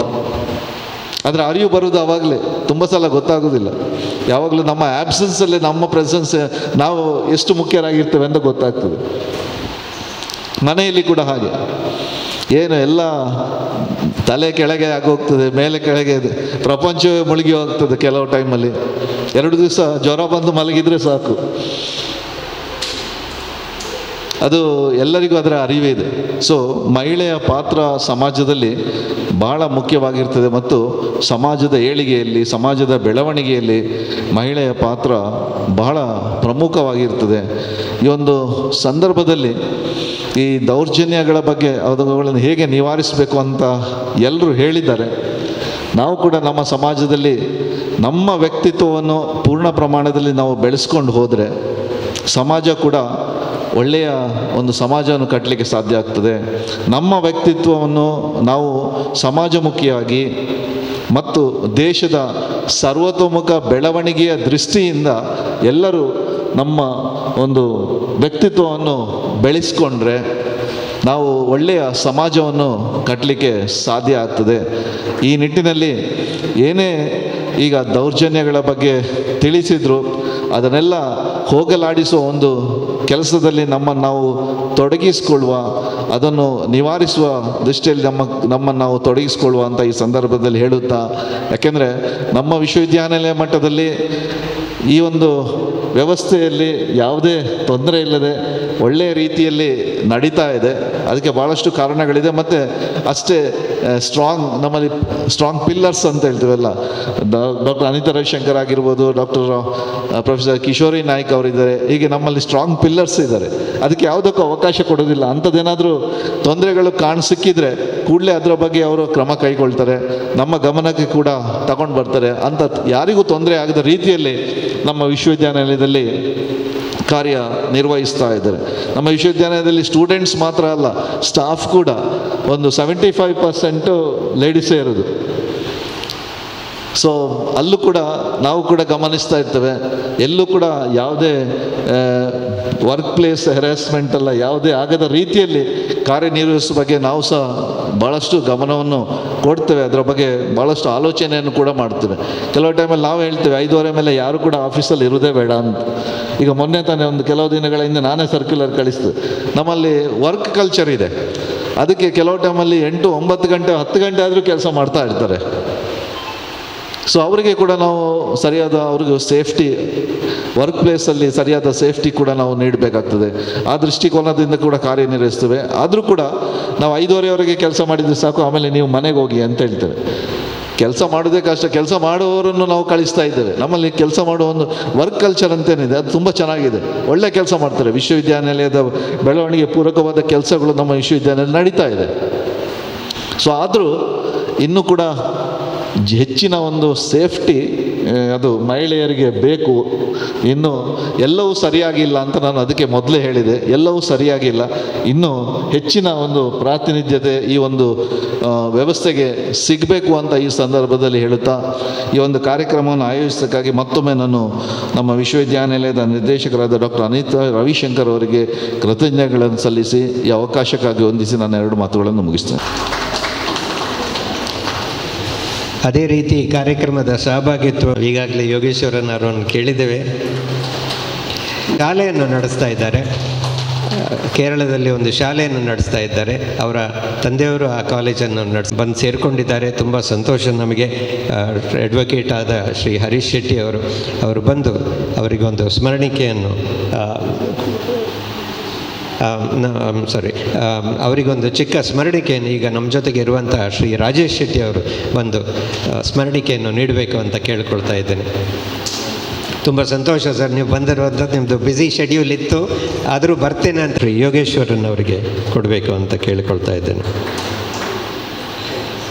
ಅವರಿಗೆ ಒಂದು ಸ್ಮರಣಿಕೆಯನ್ನು ನಮ್ಮ ಡೈರೆಕ್ಟರ್ ಆದಂಥ ಡಾಕ್ಟರ್ ಅನಿತಾ ರವಿಶಂಕರ್ ನೀಡಬೇಕು ಅಂತ ಕೇಳ್ಕೊಳ್ತಾ ಇದ್ದೇನೆ. ಧನ್ಯವಾದ ಸಮರ್ಪಣೆ. ನಮ್ಮ ಜೊತೆ ಭಾಳಷ್ಟು ಕೆಲಸ ಮಾಡಿದವರು ಮತ್ತು ಅವರೀಗ ನಮಗೆ ಒಂದು ಕೊನೆಯಲ್ಲಿ, ಕಾರ್ಯಕ್ರಮದ ಕೊನೆಯಲ್ಲಿ ಒಂದು ಧನ್ಯವಾದ ಸಮರ್ಪಣೆಯನ್ನು ಮಾಡಬೇಕು ಅಂತ ಕೇಳಿಕೊಳ್ತಾ ಇದ್ದೇನೆ. ಶ್ರೀ ಶ್ರೀ ಪ್ರಸಾದ್ ರೈ ಕಲ್ಲಿಮಾರ್ ಅವರು. ಕೋಣಾಜೆ ಗ್ರಾಮ ಪಂಚಾಯತ್ ಕೋಣಾಜೆ ಪೊಲೀಸ್ ಸ್ಟೇಷನ್ ಠಾಣೆ, ಲಯನ್ಸ್ ಕ್ಲಬ್ ಮಂಗಳ ಗಂಗೋತ್ರಿ, ರೋಟ್ಲಿ ಕ್ಲಬ್ ದೇರ್ಲಕಟ್ಟೆ, ಡೀಡ್ಸ್ ಮಂಗಳೂರು ಎಲ್ಲ ಸಂಯುಕ್ತ ಸಂಸ್ಥೆಗಳು ಸೇರಿಕೊಂಡು ಬಹಳ ಉತ್ತಮವಾದಂಥ ಒಂದು ಕಾರ್ಯಕ್ರಮವನ್ನು ಇಲ್ಲಿ ಸಂಘಟಿಸಿದ್ದಾರೆ. ಸುಮಾರು 1.5 ಗಂಟೆಗಳ ಕಾಲ ನಾವೆಲ್ಲ ಇಲ್ಲಿ ಒಂದು ಸತ್ಸಂಗವನ್ನು ಮಾಡಿದ್ದೇವೆ. ಈ ಕಾರ್ಯಕ್ರಮದ ಅಧ್ಯಕ್ಷತೆಯನ್ನು ವಹಿಸಿ ಈ ಕಾರ್ಯಕ್ರಮದ ಘನತೆಯನ್ನು ಹೆಚ್ಚಿಸಿದ ನಮ್ಮೆಲ್ಲರ ಪ್ರೀತಿಯ ಇಲ್ಲಿಯ ಮಂಗಳೂರು ವಿಶ್ವವಿದ್ಯಾಲಯದ ಕುಲಸಚಿವರಾದಂಥ ಪ್ರೊಫೆಸರ್ ಕಿಶೋರ್ ಕುಮಾರ್ ಸಿ.ಕೆ ಅವರಿಗೆ ಎಲ್ಲ ಸಂಸ್ಥೆಗಳ ಪರವಾಗಿ ಅತ್ಯಂತ ತುಂಬು ಹೃದಯದ ಧನ್ಯವಾದಗಳನ್ನು ಸಲ್ಲಿಸ್ತಾ ಇದ್ದೇನೆ. ಯಾವುದೇ ಒಂದು ಕಾರ್ಯಕ್ರಮವನ್ನು ಮಾಡಬೇಕಿದ್ದರೆ ಬಹಳ ಕಷ್ಟ ಇದೆ, ಅದೆಲ್ಲ ಸಂಘಟನೆ ಮಾಡಿದವರಿಗೆ ಮಾತ್ರ ಗೊತ್ತು. ಈ ನಿಟ್ಟಿನಲ್ಲಿ ಈ ಕಾರ್ಯಕ್ರಮದ ರೂವಾರಿಗಳಾಗಿ ಬಹಳಷ್ಟು ಕೆಲಸಗಳನ್ನು ಮಾಡಿ ಈ ಯಶಸ್ವಿ ಕಾರ್ಯಕ್ರಮವನ್ನು ಸಂಘಟಿಸಿದಂಥ ನಿರ್ದೇಶಕರು, ಮಹಿಳಾ ಅಧ್ಯಯನ ಕೇಂದ್ರ, ಮಂಗಳೂರು ವಿಶ್ವವಿದ್ಯಾನಿಲಯ, ಇದರ ಡಾಕ್ಟರ್ ಅನಿತಾ ರವಿಶಂಕರ್ ಅವರಿಗೆ ನಿಮ್ಮೆಲ್ಲರ ಪರವಾಗಿ ತುಂಬ ಹೃದಯದ ಧನ್ಯವಾದಗಳನ್ನು ಸಲ್ಲಿಸ್ತಾ ಇದ್ದೇನೆ. ನಮ್ಮ ಈ ಪಂಚಾಯತನ್ನು ಬಹಳ ಮಾದರಿ ಪಂಚಾಯತ್ ಆಗಿ ಮಾಡಿಕೊಂಡು ಅನೇಕ ಅಭಿವೃದ್ಧಿ ಕೆಲಸಗಳನ್ನು ಮಾಡುತ್ತಾ ನಮ್ಮೆಲ್ಲರಿಗೂ ಬೇಕಾದಂಥ ಇಲ್ಲಿನ ಪಂಚಾಯತ್ನ ಅಧ್ಯಕ್ಷರಾದಂತಹ ಚಂಚಲಾಕ್ಷಿ ಅವರು ನಮ್ಮೊಂದಿಗಿದ್ದಾರೆ. ಅವರನ್ನು ಕೂಡ ನಿಮ್ಮೆಲ್ಲರ ಪರವಾಗಿ ಅತ್ಯಂತ ಪ್ರೀತಿಯಿಂದ ಅವರಿಗೆ ಧನ್ಯವಾದಗಳನ್ನು ಸಲ್ಲಿಸ್ತಾ ಇದ್ದೇನೆ. ಇನ್ನು ಒಂದು ಅನೇಕ ಕಲಾಮೇಳಗಳನ್ನು ಹಾಗೂ ಅನೇಕ ಸಂಘಟನೆಯನ್ನು ಮಾಡಿಕೊಂಡು ಅನೇಕ ದಿನಗಳಿಂದ ಇದಕ್ಕೆ ಬೇಕಾದಷ್ಟು ಕೆಲಸಗಳನ್ನು ಮಾಡಿ ಇದರ ಯಶಸ್ಸಿನ ಹಿಂದೆ ಇರುವವರು ನಮ್ಮ ಆತ್ಮೀಯ ಮಿತ್ರರಾದಂಥ ರವಿಶಂಕರ್ ಅವರನ್ನು ಕೂಡ ಎಲ್ಲ ನಮ್ಮ ಇಲ್ಲಿ ಸೇರಿರುವಂಥ ಎಲ್ಲ ಬಂಧುಗಳ ಪರವಾಗಿ ಅವರಿಗೆ ತುಂಬ ಹೃದಯದ ಅಭಿನಂದನೆಗಳು ಹಾಗೂ ಧನ್ಯವಾದಗಳನ್ನು ಸಮರ್ಪಿಸ್ತಾ ಇದ್ದೇನೆ. ಅದಲ್ಲದೆ ಪತ್ರಕರ್ತರಿದ್ದಾರೆ, ಮಾಧ್ಯಮ ಮಿತ್ರರಿದ್ದಾರೆ, ಅವರಿಗೆ ಕೂಡ ನಮ್ಮ ಅಭಿನಂದನೆಗಳು ಹಾಗೂ ಧನ್ಯವಾದಗಳು. ಇನ್ನಿ ಪಂಚಾಯತ್ನ ಸದಸ್ಯರಿದ್ದಾರೆ, ಬಾಲವಾಡಿ ಅಂಗನವಾಡಿ ಕಾರ್ಯಕರ್ತೆ ಇದ್ದಾರೆ, ಧರ್ಮಸ್ಥಳ ಸ್ವಸಹಾಯಾಭಿವೃದ್ಧಿಯ ಅನೇಕ ಮಹಿಳೆಯರು ಇಲ್ಲಿದ್ದಾರೆ. ತಮ್ಮ ಎಲ್ಲ ಕೆಲಸಗಳನ್ನು ಬದಿಗಿಟ್ಟು ಈ ಒಂದು ಉತ್ತಮ ಕಾರ್ಯಕ್ರಮವನ್ನು ಸಂಘಟಿಸುವಲ್ಲಿ ತಾವೆಲ್ಲ ನಮ್ಮೊಂದಿಗೆ ನೆರವಾಗಿದ್ದೀರಿ. ನಿಮ್ಮನ್ನು ಕೂಡ ಅತ್ಯಂತ ಪ್ರೀತಿಯಿಂದ ನಿಮಗೆ ವಂದನೆಗಳನ್ನು ಹೇಳುತ್ತಾ, ಮುಂದಿನ ದಿನಗಳಲ್ಲಿ ನಾವೆಲ್ಲ ಈ ಸಮಾಜದ ಸ್ವಾಸ್ಥ್ಯವನ್ನು ಕಾಪಾಡುವ, ದೀನರಿಗೆ, ಆರ್ತರಿಗೆ, ಅಬಲೆಯರಿಗೆ ಧ್ವನಿಯಾಗಿ ನಿಲ್ಲುವ ಅನ್ನತಕ್ಕಂಥ ಮಾತನ್ನು ಹೇಳುತ್ತಾ ಮತ್ತೊಮ್ಮೆ ನಿಮಗೆಲ್ಲರಿಗೂ ಪ್ರೀತಿಯಿಂದ ವಂದನೆಗಳನ್ನು ವಂದಿಸ್ತಾ ಇದ್ದೇನೆ. ನಮಸ್ತೆ.